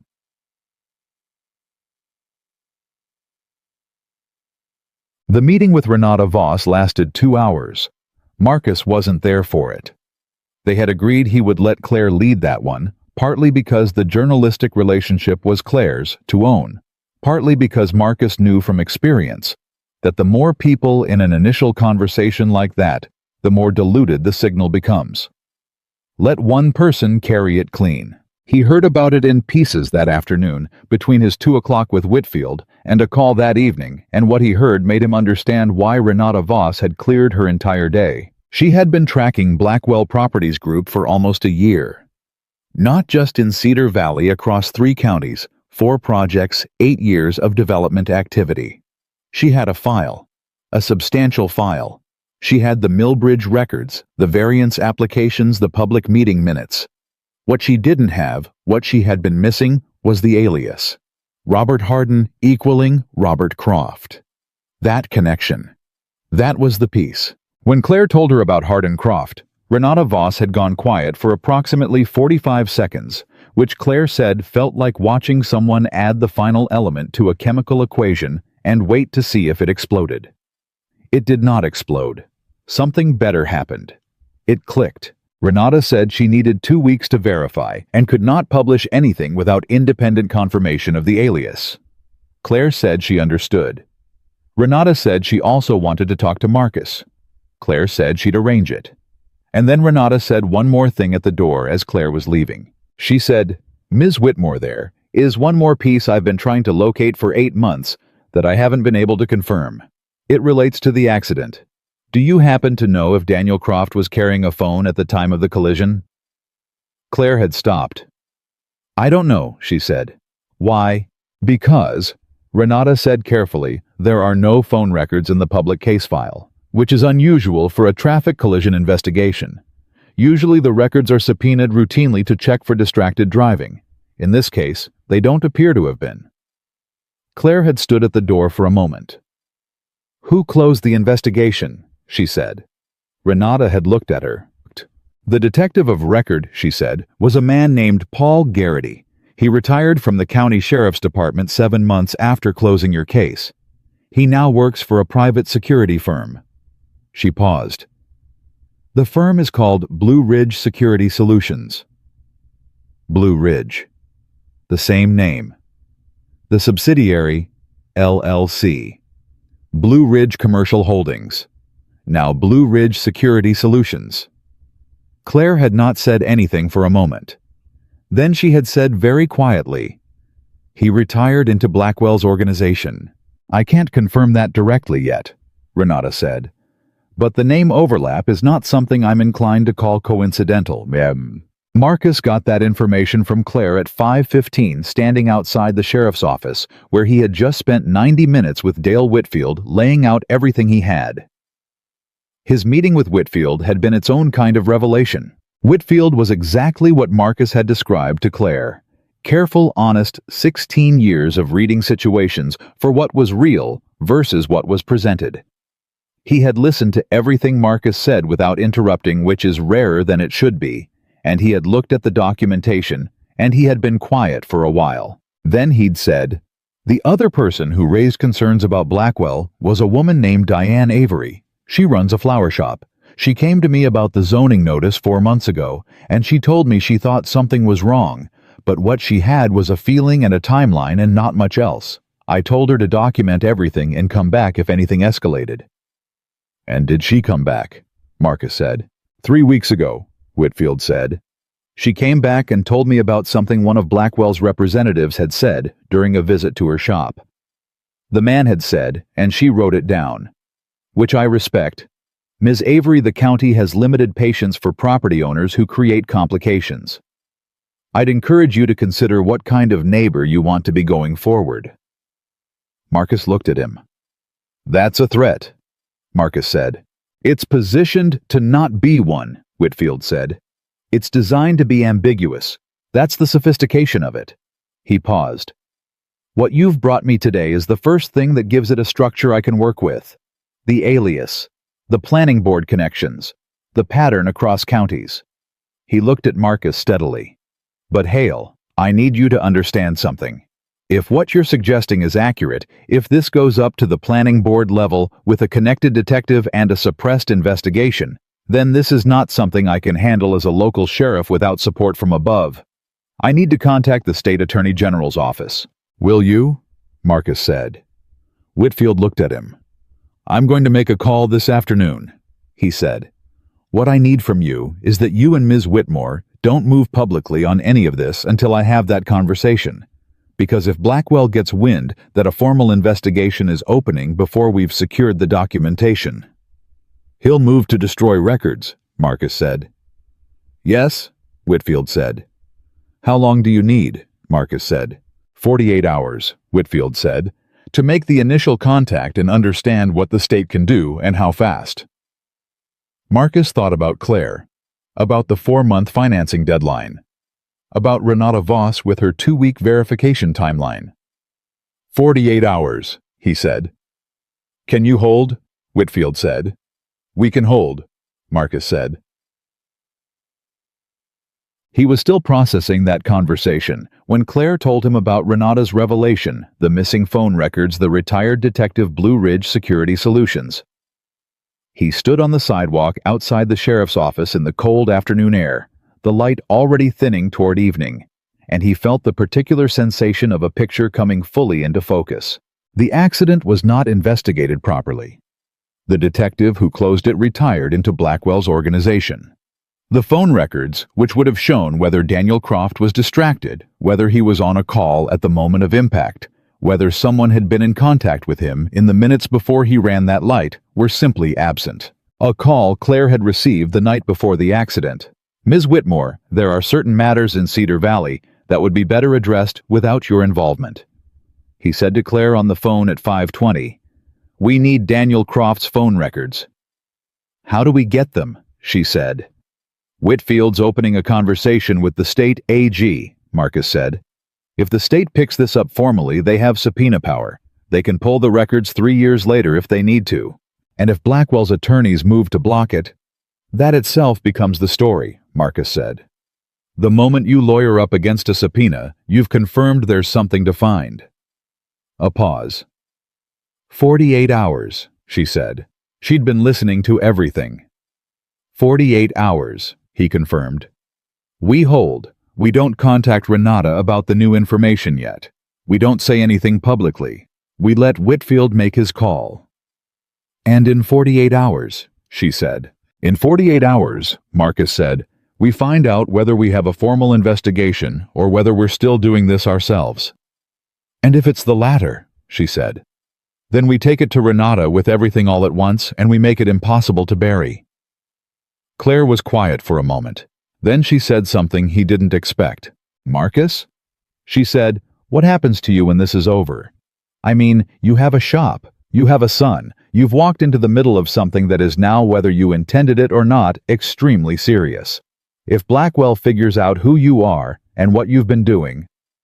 He already knows who I am, Marcus said. He saw me in the cafe. He knows I'm the one who stood up. That's not the same as knowing you're building a case, she said. Once this becomes visible... Claire, he said. She stopped. I've been inside situations that were genuinely dangerous, he said. Situations where the stakes were not inconvenience or intimidation. I know the difference. This is not that. What Blackwell can do to me is make my life difficult. I've had difficult. I can handle it. A pause. And Noah, she said. The question landed exactly where she intended it to. Not as manipulation, he knew that, but as genuine concern, the concern of someone who understood that the decision to stand in the middle of something always costs more than just the person standing. Noah's taken care of, he said quietly. My sister-in-law is in Cedar Valley. She'd step in if anything... He stopped. Nothing is going to happen, but he's taken care of. Okay, she said. But neither of them spoke for a moment after that, and the silence was the complicated, loaded silence of two people who are trying to be honest about what they're risking, and finding that honesty is easy to intend and harder than expected to actually achieve. I'll call you tomorrow morning, Marcus said. 6 a.m., she said. 6 a.m., he agreed. He got back in his truck. He sat there for a minute, the engine idling, the heater starting to push warmth into the cab. He thought about Rachel. He thought about Noah. He thought about the list on his legal pad, which had now grown to 19 questions, 6 of which had been answered in the last 12 hours, and the remaining 13 of which were sharper and more specific, and pointed in the same direction. He thought about the phone call Claire had received the night before the accident. There are certain matters in Cedar Valley that would be better addressed without your involvement. They had put her in a wheelchair to make her go away. And she had not gone away. She had built a company from that wheelchair. She had come home. She had refused to sell. She had kept saying no alone for 8 months without a legal pad full of questions and a former SEAL and a 27-year property attorney and an 11-year investigative journalist and a 16-year sheriff on her side. She had done all of that alone. Marcus thought about what kind of strength that required. The kind that doesn't announce itself. The kind that doesn't ask for recognition. The kind that just keeps moving because stopping is not an option that the person in question is willing to consider. He put the truck in gear. He had a son to pick up, dinner to make, homework to supervise, and 48 hours to hold a line that was beginning to feel less like a defensive position and more like the starting point of something that was going to require everything he had learned in his life about patience, preparation, and the precise moment when you stop gathering and start moving. He drove home through Cedar Valley in the early dark. The mountains were invisible now, just a weight against the sky. But they were still there. They didn't disappear just because you couldn't see them. He waited until they were cleaning up, Noah rinsing plates with the focused inefficiency of a 9-year-old who is technically helping before he said, "Something on your mind?" Noah kept rinsing. "Is the lady in the wheelchair going to be okay?" he said. Marcus looked at him. "What do you know about that?" he said. "You said you met someone who needed help," Noah said. "And Denny told me when you picked me up that a woman had called the shop, and you've been doing the face for 2 days." He set a plate in the rack. "Is she going to be okay?" Marcus thought about how to answer that the right way. "Yes," he said. "She's going to be okay." "You sure?" "I'm working on making sure," Marcus said. Noah processed this. "Is she nice?" he said. Yeah," Marcus said. "She's very direct. She says what she means." "You like that," Noah said. "I do," Marcus said. "Me too," Noah said, and moved on to the next plate with the air of a person who has obtained the information he needed and is satisfied. Marcus looked at the back of his son's head and thought about how strange it was, the specific texture of raising a person, the way they absorbed everything you modeled for them without your permission, and reflected it back in ways you didn't expect. He put Noah to bed at 9. Read 2 chapters of the book they were working through together, an adventure story. The kind where the protagonist kept finding themselves in situations that seemed impossible and figuring out that they actually weren't. Noah fell asleep before the end of the 2nd chapter, the way he always did, like a switch flipping. Marcus sat in the chair beside the bed for a minute. He looked at his son's face in the dark. He thought, whatever this costs, make sure it costs something worth paying. Then he went back to the kitchen and the legal pad and did not sleep until 2 a.m. The call came at 6:04 Thursday morning. Not Claire. He had been expecting Claire. It was a number he didn't recognize. Colorado area code different from Cedar Valley. He answered it. "Mr. Hale." A man's voice. Professional controlled, the kind of voice that is professionally controlled. "My name is Andrew Kress. I'm an attorney with Blackwell Properties Group. I apologize for the early hour. I was hoping to speak with you briefly." Marcus was standing at his kitchen counter with his coffee. He set the mug down. "How did you get this number?" he said. "You're listed," Kress said smoothly. "Cedar Valley Auto Repair." The same answer Claire had given when she first called. But the smoothness of it, the precision of the callback, made Marcus's attention sharpen to a point. "What can I do for you?" Marcus said. "Mr. Hale, I want to be direct with you," Kress said. "My client is aware that you've recently been in contact with Miss Claire Whitmore and that you may have been discussing matters related to our ongoing property development activities in Cedar Valley." Marcus said nothing. "My client has no interest in conflict," Kress continued. "He has a significant investment in Cedar Valley and genuinely believes the development will benefit the community. He'd like very much to resolve any misunderstandings that may have arisen." "What misunderstandings?" Marcus said. A slight pause. Recalibrating. Mr. Hale, you're a businessman in Cedar Valley, Kress said. A small auto repair shop. That's an admirable thing. My client would hate to see any complications arise that might affect your ability to operate. Marcus picked up his coffee. He took one slow sip. He set it back down. Mr. Kress, he said, are you threatening my business?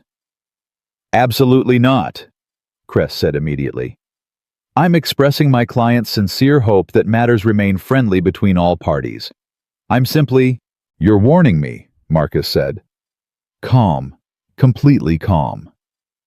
You're doing it in the same language your associates used with Ray Kowalski and Diane Avery and Gerald Foss. Polite, friendly, technically ambiguous. But you're warning me. A longer pause. The professional control in Kress's voice tightened slightly. Mr. Hale, I don't think there's any need to... I want you to do something for me, Marcus said.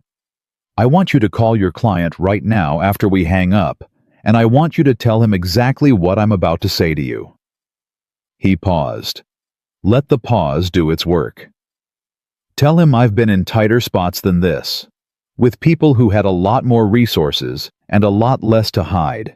And every single time the person trying to make me back down made the same mistake they thought being louder was the same as being stronger. Tell him that. Another pause. And tell him the next call I get from his legal team will be handed directly to the Colorado State Attorney General's office, along with this conversation, which I have recorded. He had not recorded it. He had recorded nothing. But the 3 seconds of silence that followed told him exactly what he needed to know.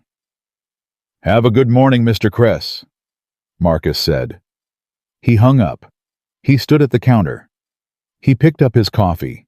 His hands were completely steady. He called Claire. Great. They called you, she said, no surprise in her voice, something harder than surprise. 6 a.m., he said. They know we've been talking, which means they've been watching. Or they have someone inside, she said. Who knows we went to see Gerald, Marcus said. Gerald, my attorney Patricia, you, me. A pause. Renata Voss, but I trust her completely. Patricia Sue, Marcus said. No, Claire said immediately. Absolutely not. Patricia has been on this from the start. She's the one who found the other property owners. Not accusation, Marcus said.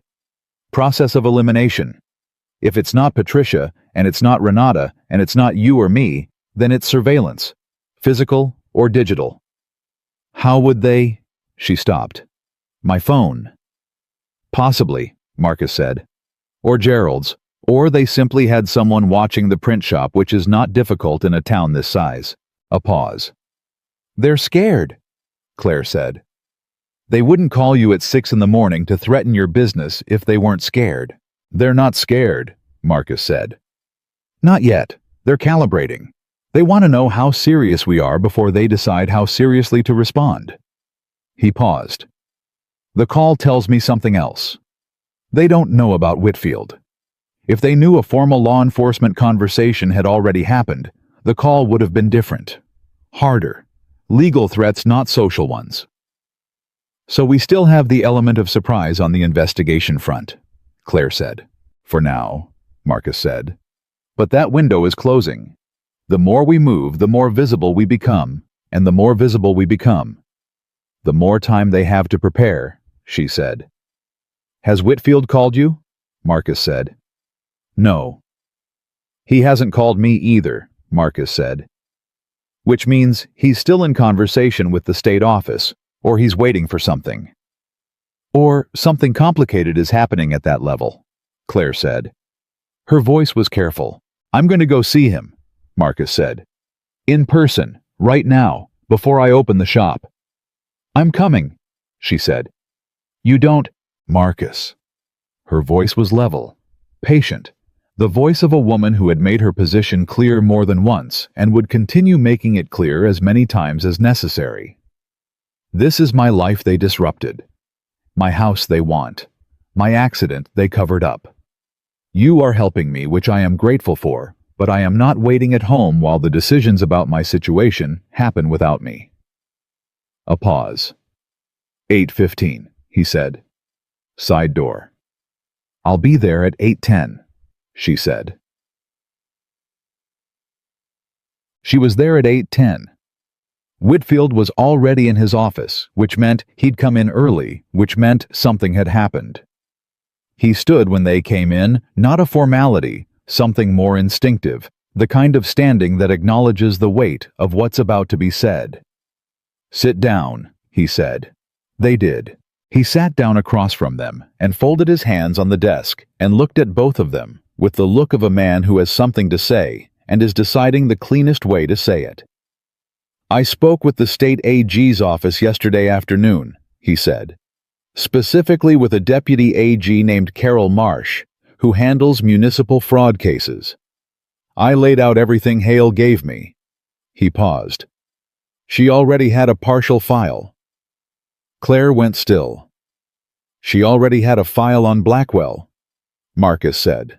"Partial," Whitfield said. "Started about 7 months ago from a complaint filed in a different county. She'd been building it slowly, the kind of case that takes time because everything is structured to be technically legal at each individual step." The complaint described the same pattern: zoning reclassifications, pressure tactics, what she called a systematic effort to manufacture conditions that force property owners into distressed sales. "Find out. Who filed the original complaint?" Claire said. Whitfield looked at her.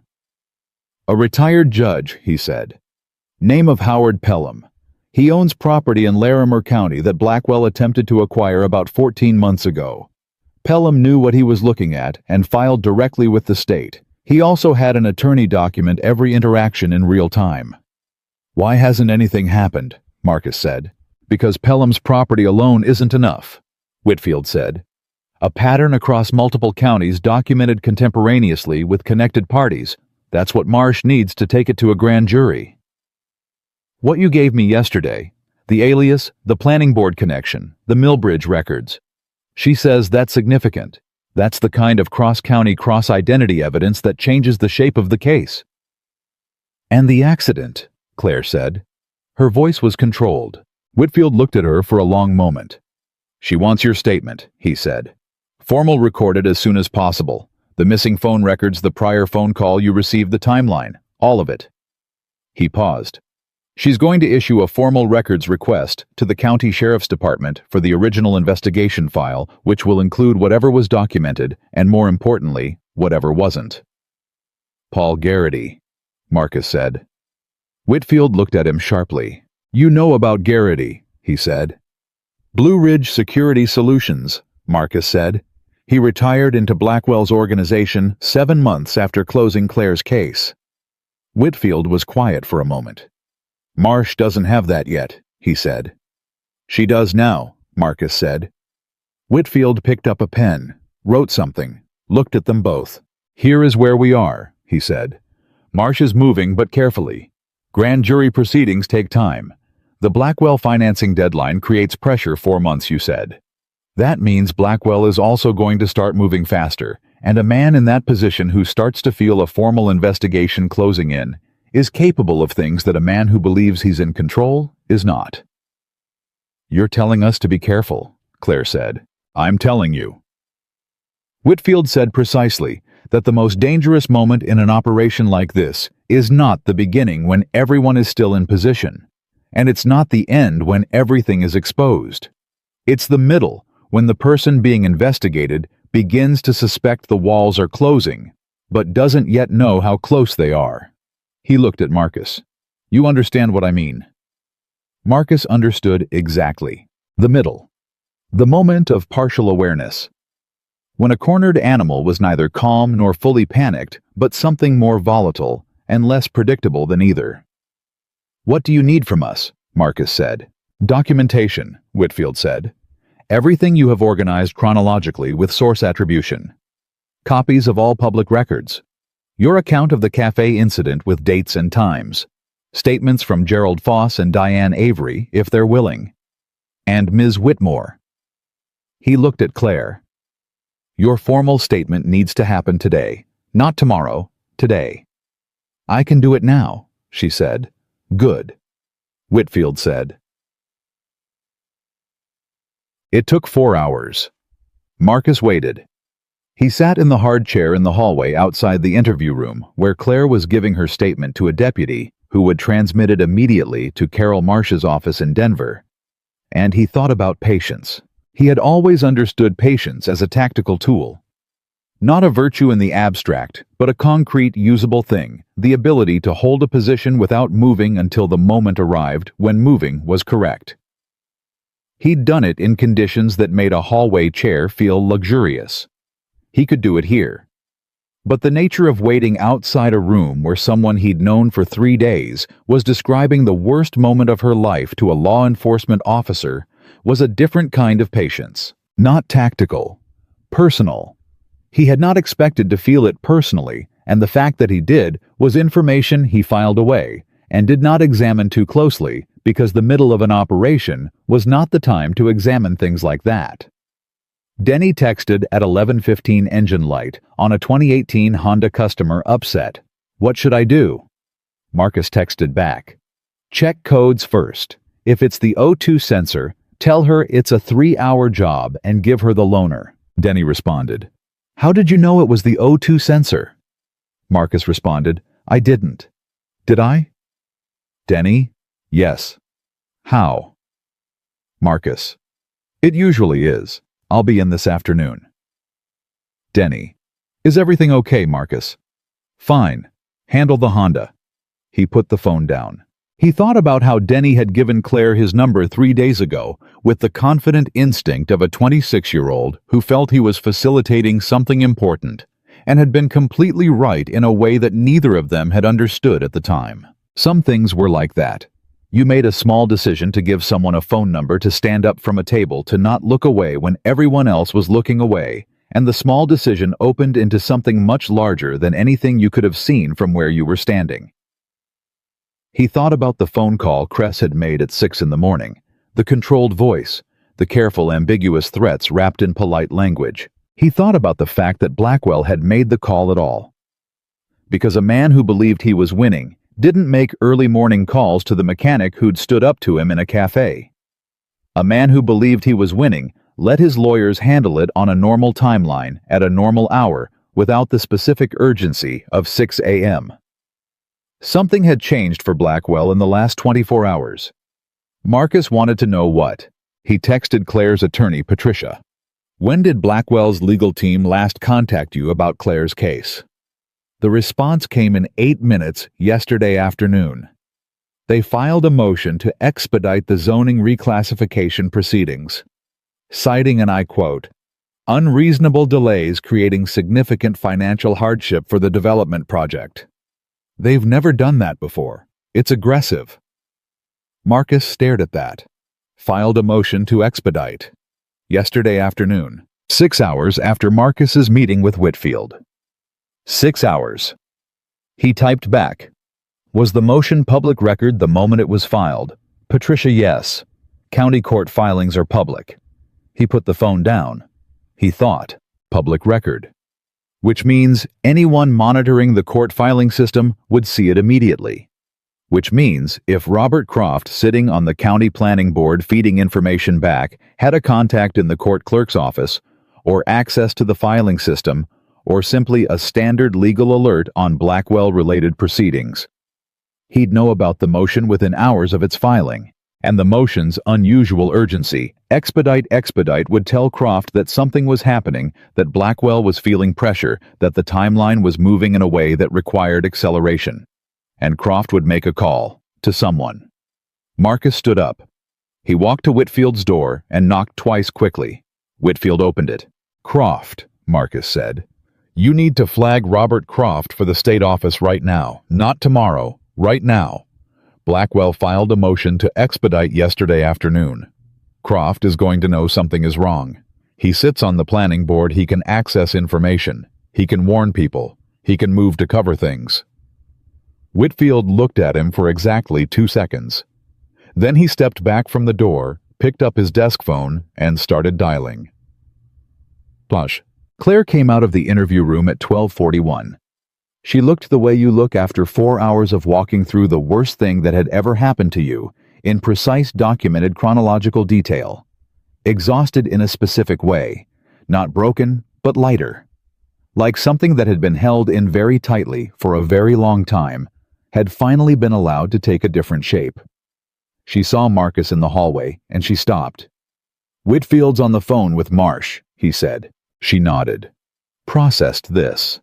"The motion to expedite," she said. Her attorney had clearly reached her too. "They're feeling pressure they don't fully understand yet," he said, "which means they're going to move." "How fast?" she said. "I don't know," he said. "But we need to call Renata Voss." "We said we'd wait for Whitfield." "Whitfield is in there talking to the state AG right now," Marcus said. "Blackwell just accelerated. We can't hold the journalist any longer. If the state opens a formal grand jury process, there may be restrictions on what can be published. We need Renata to have everything now before any legal sealing orders could apply." Claire looked at him. "You're saying we go public," she said. "I'm saying we give Renata everything she needs to go public," Marcus said, "the moment the investigation is formally announced, so that the story and the investigation land at the same time. So there's no gap where Blackwell's PR team can control the narrative." She was quiet for a moment, thinking. He could see it, the precise, rapid processing behind her steady eyes. "If we give Renata everything now," Claire said slowly, "and she's ready to publish the moment the state makes an announcement, Blackwell will have no time to respond before the story is already everywhere." "Yes," Marcus said. "And a story that's everywhere," she said, "is a story that can't be suppressed by a friendly court motion, or a planning board vote, or a retired detective." "Yes," he said. She looked at him. "Call her," Claire said. Renata Voss arrived in Cedar Valley at 4:30 p.m., having driven from Denver in just over an hour at a pace that suggested she had not been entirely observant of posted speed limits.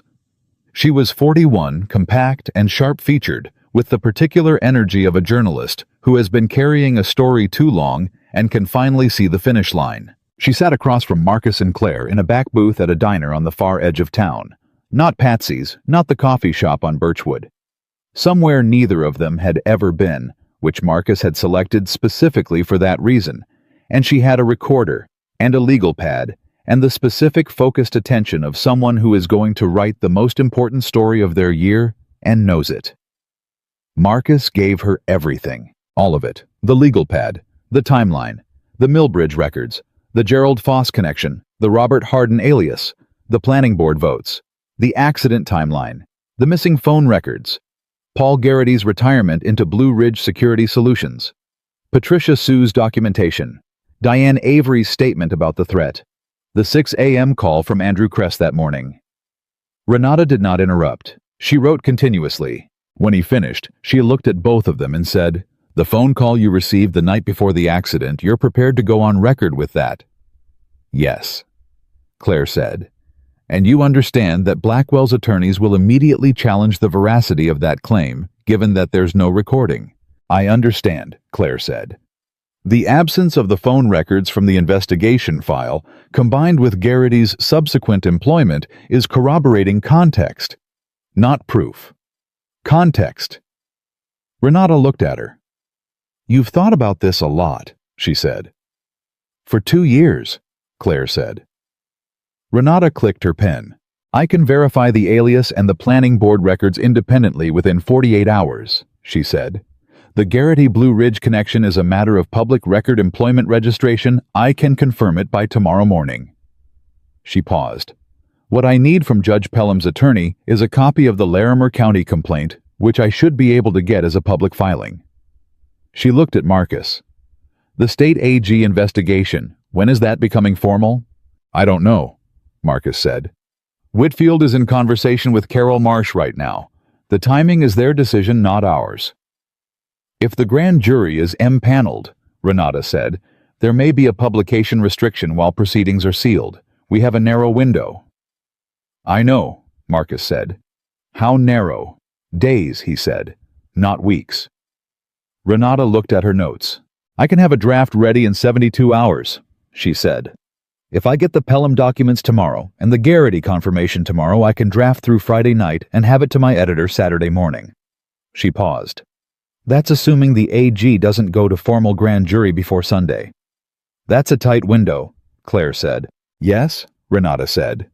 It is. She looked at them both. Is there anything else? Anything you haven't told me that I'm going to find out on my own and wish I'd known first? Marcus and Claire looked at each other. It was a brief look, maybe 2 seconds. But it carried the specific communication of two people who had been through something together, not long, not deeply, but genuinely, and who had arrived at a place of enough trust to make a 2-second look meaningful. Daniel Croft, Marcus said. The driver. We believe his phone records from the night of the accident will show either that he was on a call at the time of impact or that he received communications in the hour before that connect him to Blackwell's organization. We don't have those records, but the state with subpoena power will be able to pull them. Renata was very still. Are you saying, she said carefully, that you believe the accident was deliberately arranged? I'm saying, Marcus said, that the evidence taken together creates a question that a formal investigation has the obligation to answer. Renata sat back in her chair. She looked at Claire. Claire held her gaze without flinching. If that's true, Renata said slowly, then this isn't a property fraud story. No, Claire said quietly. It isn't. The silence in the booth had a different quality now. The gravity of it had shifted. What had been a story about a corrupt developer and intimidated property owners was now something else. Something that involved a woman's body, her spine, her life. The specific question of whether what had been called an accident had been anything like one. I'll need to be careful, Renata said. Extremely careful, because if I publish anything in that direction before it's confirmed by the investigation, the story becomes about my reporting instead of about the truth. I know, Claire said. You don't publish that part. Not yet. You publish the property fraud, the alias, the planning board connection, Garrity. That's enough to open it publicly. The rest will follow when the investigation produces the records. And if the investigation is delayed, Renata said. If Blackwell's attorneys manage to slow it down, challenge the warrant seal the records, then the public story about the property fraud already published creates enough pressure that sealing becomes untenable, Marcus said. Because by then people in Cedar Valley will know what's been done to their neighbors. Gerald Foss, Diane Avery, Ray Kowalski. The story of this town being systematically hollowed out by a man who bought off planning boards and suppressed investigations, that story, once it's public, can't be put back. Renata looked at him for a moment. You've done this before, she said. Not about journalism, about the strategy. Different context, he said. Same principle. She nodded slowly. 72 hours, she said. We'll be here, Marcus said. They walked out into the early evening, the sky already going dark at the edges, the cold steady and clear. They stood beside Claire's car, and neither of them said anything for a moment. It's moving now, Claire said. It is, Marcus said. How do you feel when something starts to move? She said. He thought about it. Like the distance between where I am and where I need to be just got shorter, he said. She looked at him. I feel scared, she said. Simply, without apology or qualification, just the plain, honest statement of a woman who had been through enough to know that admitting fear was not the same as being controlled by it. That's reasonable, he said. I know it is, she said. I'm not asking you to talk me out of it. I'm just... She paused. I've been careful for 2 years. I've been strategic and controlled, and I've held this thing at exactly the right distance so I could keep functioning. And now it's moving, and that means I can't control the distance anymore. Marcus looked at her. You're not doing this alone, he said. She looked away for a moment. The dark at the edge of the sky had deepened. 3 days ago, she said, you were a stranger who fixed my brake cable. I know, he said. A lot has happened in 3 days, she said. It has, he said. She turned back to look at him, and in her face, in the specific combination of exhaustion and resolve, and something less categorizable than either, Marcus saw something he recognized from his own mirror at certain points in his life. The face of someone who has committed to something that cannot now be uncommitted from, and who is making peace with everything that means. "Don't let Noah worry," she said. He looked at her. "He already knows something's happening," she said. "You told me he notices things, so don't let him worry. He doesn't need to carry any of this." Something shifted in Marcus's chest. Not dramatically, quietly. "I know how to take care of my son," he said. "I know you do," she said. I wanted to say it. Because the reason I kept fighting this alone for 2 years is that I didn't want anyone else to carry the weight of it. And I've put weight on you, and on Gerald, and on Whitfield, and on Renata, and I don't—" She stopped. "I don't take that lightly." "Nobody asked to be let off the hook," Marcus said. "I know," she said. The silence between them was the kind that has warmth in it. The specific warmth of two people who have passed through something serious together and arrived at a place that feels for the first time like solid ground. "Go home," Claire said. "To Noah. I'll call you if anything happens tonight." "You'll be safe," he said. "I have a deadbolt and a very loud dog," she said. He had not known she had a dog. "What kind?" he said. "German Shepherd," she said. "His name is Justice." A pause. "I named him before any of this happened. It just turned out to be appropriate." Marcus looked at her. "Of course it did," he said. She almost smiled. Almost. The version of it that lives in the eyes before it reaches the mouth. She got in her car. He got in his truck. He drove home through Cedar Valley, and the mountains were still there in the dark. And the town was still the same town it had been 3 days ago. And also it wasn't because 3 days ago no one had been counting, and now they were, and counting changes everything. He got home. Noah was with Mrs. Alvarez next door, who kept him on the days Marcus was late. He picked him up at 7:30. Noah was full of dinner and a story about a dispute over a board game that had resolved in a way Noah clearly found philosophically instructive. They walked home in the dark, Noah talking, Marcus listening. At the door, Noah said, "The lady with the dog, is that the one who needs help?" Marcus stopped. He looked at his son. "How do you know about the dog?" he said. "I don't," Noah said. "I made that up to see if you'd confirm it." Marcus stared at him. "You're 9 years old," he said. "Yes," Noah said. "Where did you learn to do that?" he said. Noah looked up at him with complete seriousness. "From you," he said. "You always say the best way to find out what you don't know is to state a version of it and see how the other person reacts." Marcus opened the front door. He thought about the 6 a.m. call from Andrew Kress. He thought about Renata Voss riding through the night. He thought about Carol Marsh at the state AG's office building, a case that had already been waiting for this exact moment. He thought about Gerald Foss, saying not this time with the quiet, unshakable voice of a man who had decided what kind of man he was going to be at 67. He looked at his son. "She does have a dog," he said. "His name is Justice." Noah nodded, satisfied. "Good name," he said, and went inside. Marcus stood at the open door for a moment, the night cold behind him, the warmth of the house ahead. Somewhere in Cedar Valley, a man named Victor Blackwell was making decisions under pressure he only partially understood. And somewhere in Cedar Valley, 72 hours was already counting down. Marcus went inside. He closed the door. The 72 hours did not pass quietly. Marcus had not expected them to. Quiet in his experience was something you got before things started or after they finished. The middle was never quiet.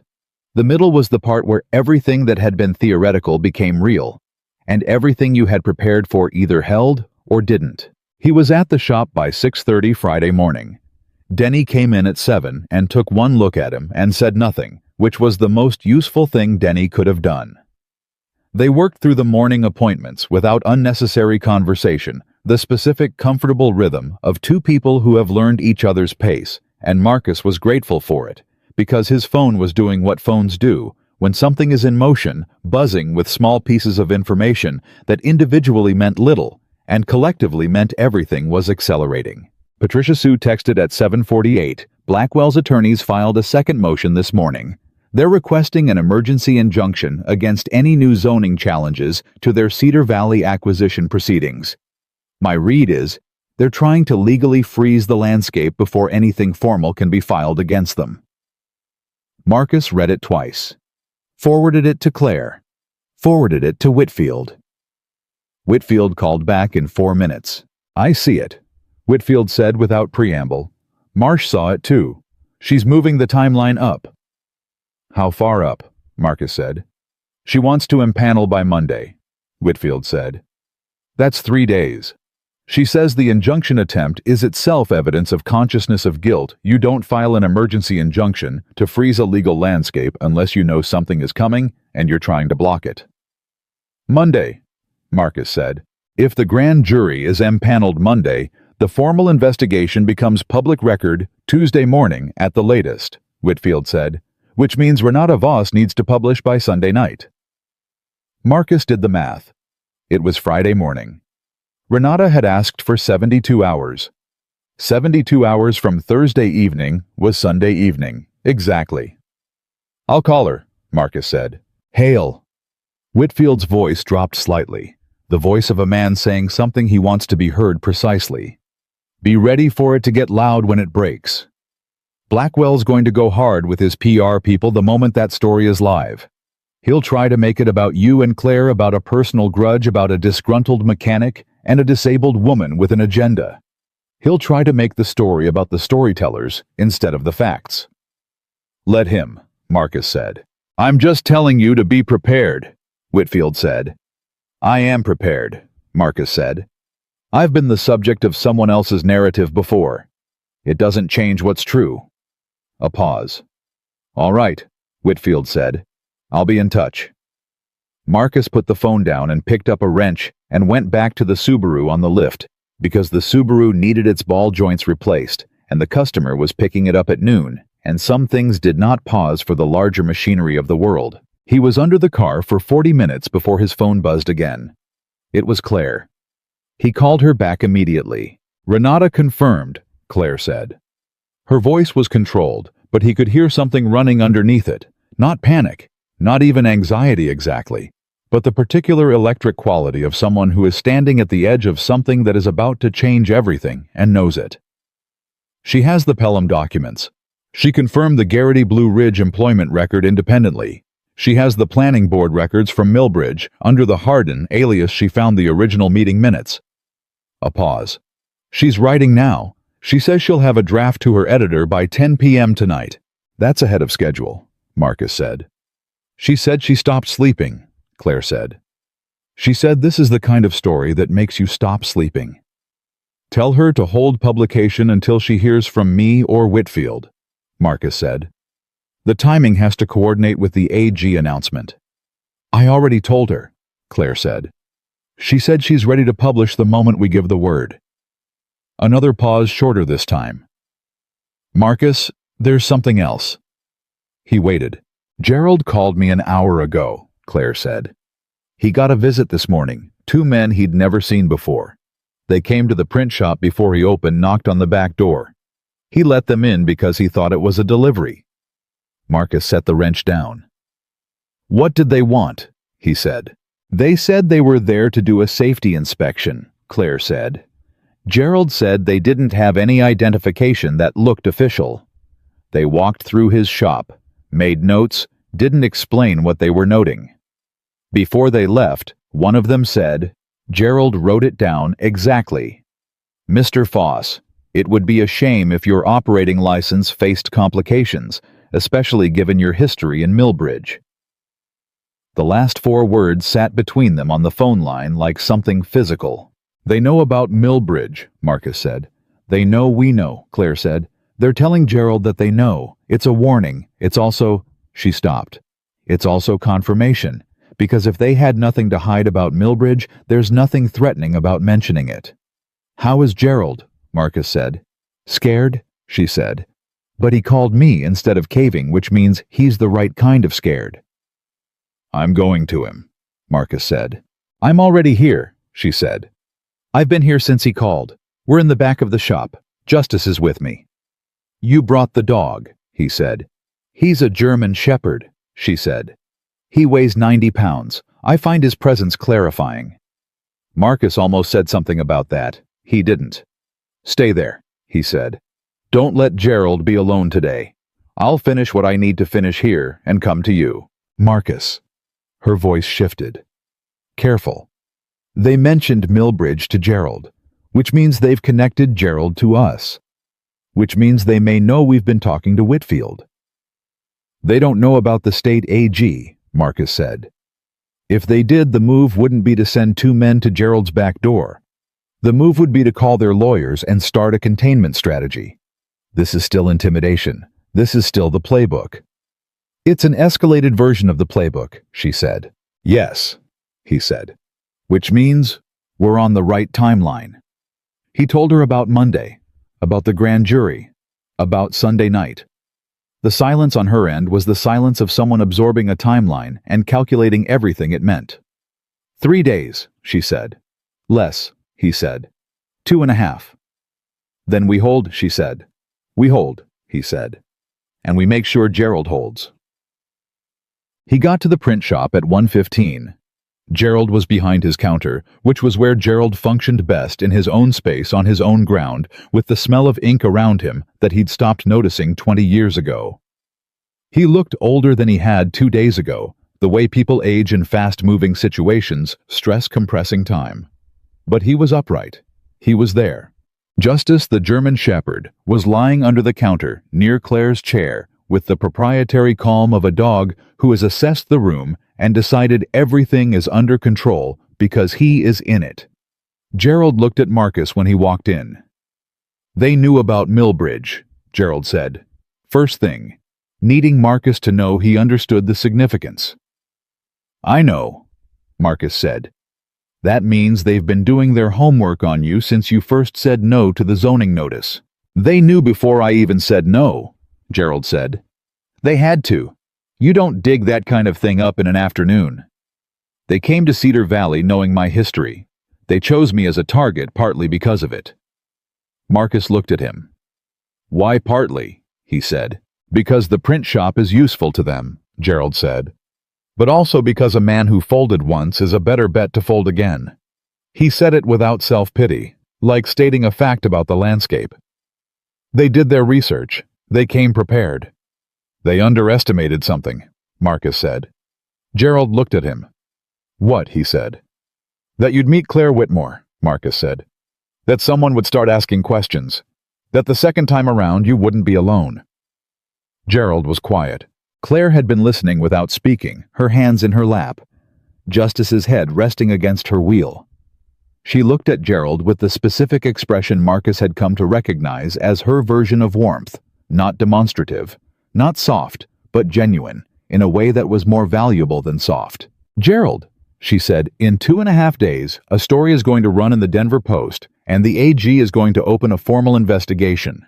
When that happens, those men who came to your back door this morning are going to have considerably larger problems than your operating license." Gerald looked at her. 2.5 days, he said. 2.5 days, she said. He exhaled slowly the way men exhale when they have been holding their breath without realizing it. "Then I can hold for 2.5 days, he said. "You don't have to do anything," Marcus said. "You stay open, you run your shop, you document any contact from anyone claiming to be an official photograph, any ID, they show you note the time note exactly what they say. Send it to Patricia Sue immediately, every time." "And if they come back," Gerald said. "Call me," Marcus said, "immediately, before you let them in." Gerald nodded. Then he said quietly, "I'm sorry I didn't tell Claire about Millbridge sooner. I've been sorry about that since the day I recognized Blackwell's name on her zoning notice." "Gerald," Claire started. "I know you're going to tell me it's fine," Gerald said. "But I need to say it anyway, because I've been carrying it, and it's easier to carry once it's been said." He looked at her steadily. "I'm sorry." Claire held his gaze. "I know," she said. "I know you are." That was all she said. That was exactly enough. Saturday moved like a held breath. Renata sent her draft to her editor at 11:40 p.m. Friday night. The editor, a woman named Susan Choi, who had been at the Post for 19 years and had the specific toughness of someone who had killed many good stories because they weren't ready and published many hard ones because they were read the draft overnight, and called Renata at 6:30 Saturday morning with 14 specific questions and 2 structural notes, and the overall assessment that it was, in her words, the most solidly documented piece Renata had produced in a decade. Renata relayed this to Claire. Claire relayed it to Marcus. Marcus was making pancakes for Noah when the text came in. He read it, put the phone face down on the counter, and flipped the pancakes. "Good news," Noah said, watching him. "Progress," Marcus said. "What's the difference?" Noah said. "Good news is when something good happens," Marcus said. "Progress is when something that needs to happen gets closer to happening." Noah considered this while accepting his plate. "Is progress better than good news?" he said. "It's more reliable," Marcus said. Noah ate 3 pancakes and pronounced this answer acceptable. The call Marcus had been waiting for came at 2:17 Saturday afternoon. Carol Marsh. Directly. Not through Whitfield. Her voice was the voice of a woman who had been doing serious legal work for a long time and had learned to carry its weight without broadcasting it. Precise. Economical. Every word doing exactly one job. "Mr. Hale," she said. "Dale Whitfield has told me enough about your role in assembling this case that I felt I should speak to you directly. I want to be clear about where things stand." "I appreciate that," Marcus said. "The grand jury will be empaneled Monday morning," she said. "At 9 a.m. the proceedings become public record. At that point, I'll be issuing a formal statement that will confirm an active investigation into Blackwell Properties Group and associated entities for conspiracy to commit property fraud, improper influence of municipal planning processes across multiple counties, and related charges." Marcus was in his truck in the parking lot of his shop. He had pulled over the moment he saw Marsh's name on the phone. "The accident investigation," he said. A pause. "That is a separate and more serious matter," Marsh said carefully. "I want you to understand something, Mr. Hale. What you and Miss Whitmore have assembled, the timeline, the alias, the Garrity connection, the absence of phone records from the original investigation, that is not nothing. That is in fact significant enough that I am personally treating it as a parallel inquiry. But I want to be precise. I cannot tell you today that we will be able to establish criminal intent in relation to Ms. Whitmore's accident. What I can tell you is that we are going to find out what the phone records say. We are going to find out why Garrity didn't pull them. And we are going to find out what Daniel Croft was doing in the 30 minutes before that intersection." Marcus exhaled slowly. "How long will that take?" he said. "I don't know," she said. "Investigations of this complexity don't run on convenient timelines. What I can tell you is that it will happen. It will be thorough. And the people responsible for whatever is found will face the full weight of what they did." The full weight. He thought about Claire in that interview room for 4 hours. He thought about 2 years and 4 months of carrying something alone. He thought about a woman who had rebuilt her entire life from a wheelchair and was still being pushed toward the edge. "One more thing," Marsh said. "The publication timing of the Post story, I understand it's coordinated to coincide with the Monday announcement." "That's the plan," Marcus said. "I'd ask that the story not go live before I issue my statement Monday morning," she said. "If it runs Sunday night and Blackwell's attorneys have any hours to prepare legal responses before the formal announcement, they may be able to complicate the initial narrative." Marcus thought. "I'll pass that to the journalist," he said. "The final decision is hers and her editor's, but I'll communicate your concern." "That's all I ask," Marsh said. A pause. "Mr. Hale," she said. "Off the record." "Off the record," he said.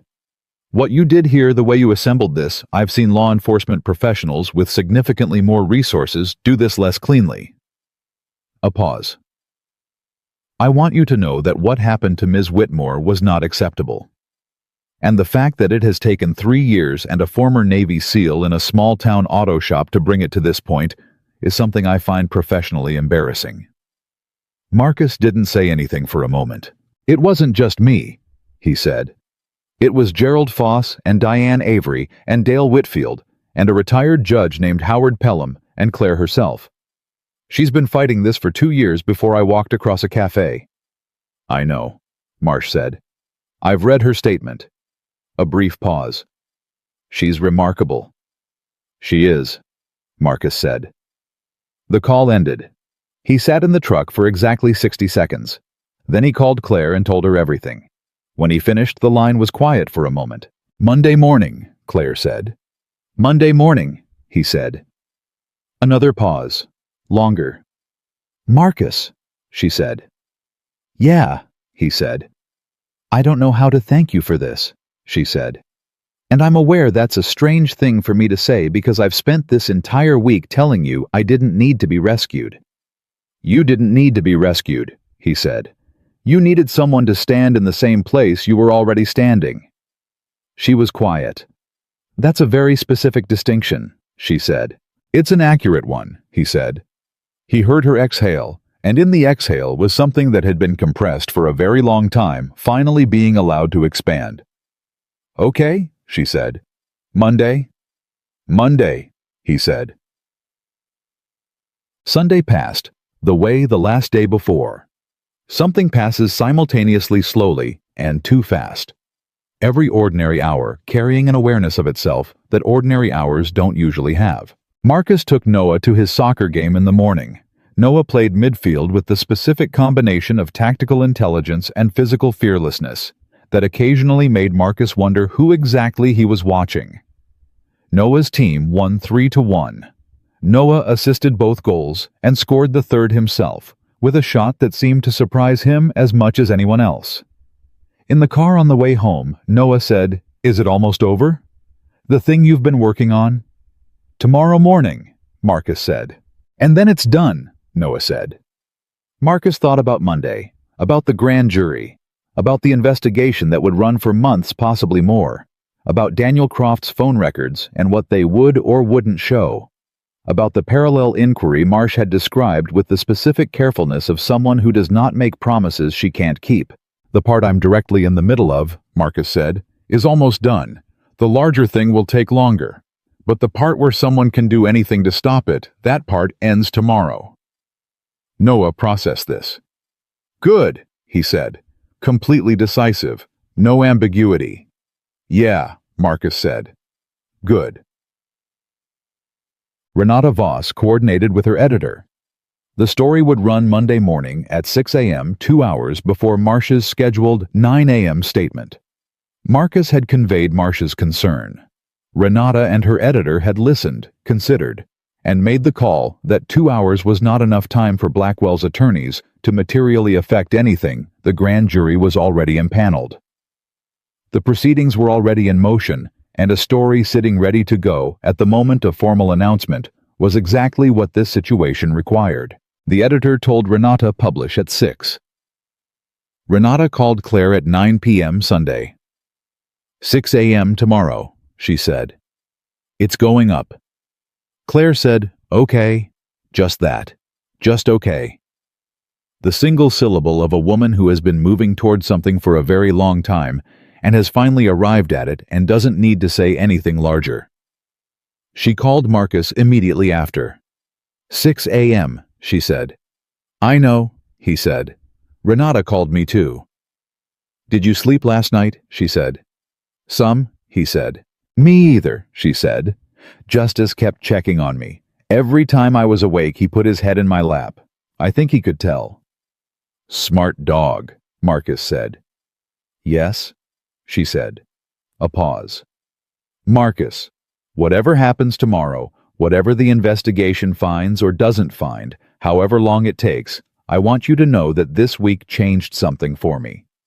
He waited, I spent 2 years believing that the best strategy was to be very careful and very controlled and never let anyone too close to this, because the closer they got, the more leverage Blackwell had over me through them, she said. And I was right about the logic of that. But I was wrong about what it cost. A pause. It cost me the ability to let people help me, and people need to be able to help each other. That's not weakness. I knew that intellectually. This week I understood it differently. Marcus listened to that. He thought about 12 years of operating in units and teams in the specific knowledge that no mission was ever truly individual, that the lone wolf narrative was a comfortable story for people who had never actually done the hard things. "I know what you mean," he said. "I figured you might," she said. A comfortable silence, the kind that doesn't need to be filled. "Try to sleep," he said. "Tomorrow is going to be loud." "I know," she said. "I'm ready for loud. I've been quiet for 2 years." He thought about that for a long time after they hung up. He was awake at 5 a.m. He made coffee. He sat at the kitchen table with his legal pad, the same 119 questions, most of them now answered, or in process of being answered. And he looked at it for a while in the early dark. He thought about the moment in the cafe, the cable, the snap of it, the silence of everyone around him, that particular communal silence of people who know something is wrong and have decided for reasons he understood, even if he didn't share them, that it is not their problem. He had stood up, not because he had a plan, not because he knew where it would lead, not because he was a former SEAL with a legal pad and a network and 12 years of experience dismantling systems designed by powerful men to crush people who couldn't protect themselves. He had stood up because the alternative was to be someone he didn't recognize. That was all. Sometimes, that was all it took. At 5:58 a.m., he opened the Denver Post app on his phone. At 6 a.m., exactly the headline appeared. Developer's scheme spans 3 counties. How Blackwell properties used. Fake identities, corrupt officials, and systematic intimidation to force out small business owners. He read the first paragraph. His name was in the 3rd paragraph. Claire's name was in the 2nd. Gerald's was in the 4th. Renata had written it cleanly, powerfully, with the specific authority of documentation so thorough that there was nothing to argue with about the facts, only the facts. By 6:15 his phone was ringing with numbers he didn't recognize. By 6:40 Denny had texted, "Is this about you? Did you do this?" By 7. Patricia Sue had forwarded him Blackwell's initial legal response, which was aggressive and loud, and notably absent of any specific factual challenge to anything in the article. At 7:30, Carol Marsh's office issued a preliminary statement confirming the existence of an active state investigation. At 8:05, Robert Croft, whose alias had been named explicitly in the article, complete with the planning board records from 2 counties, issued a statement through his own attorney claiming the reporting was inaccurate. He did not specify which part. At 8:47, Daniel Croft's attorney contacted the AG's office proactively. Marcus learned this from Whitfield, who called at 9:15 to tell him, and to add in the carefully measured tone of a man who rarely expressed satisfaction. Proactive contact from a target's adjacent party is a very good sign. "It means they're scared," Marcus said. "It means they're calculating," Whitfield said. Which in this case is effectively the same thing. At 9:30, Marcus's shop phone rang, and it was a woman named Diane Avery, the florist from Clement Street, who had somehow found his number and was calling to say that she had read the article, and that she was crying, and that she was sorry she hadn't been braver sooner, but that she was ready now to go on record with everything she knew. "Ms. Avery," Marcus said, "call Patricia Sue today." "I will," she said. I needed to say thank you to someone." "Thank Claire Whitmore," Marcus said. "She's been holding this together for 2 years." A pause. "I will," Diane said. "I'll call her too." She hung up. Marcus stood in his shop with the phone in his hand and the sound of the morning around him and thought about how courage works, how it spreads, How one person's refusal to look away makes it slightly easier for the next person to refuse. How it compounds. How the woman in the cafe who said "I can hear you" without flinching had been doing that for 2 years before Marcus sat down at that corner table, and how she had been doing it completely alone. He called Claire. She answered on the first ring. "You've seen it," he said. "I've seen it," she said. Her voice was different, not broken open, not dramatically altered, but carrying something it hadn't carried before. A lightness that wasn't lightness exactly, but was the sound of weight being shared, rather than borne alone. "My phone hasn't stopped." "Mine either," he said. "A woman named Diane Avery called me crying," Claire said. "She called me first," Marcus said. "I told her to call you." A pause. Something warm in it. "Victor Blackwell's PR firm issued a statement," Claire said.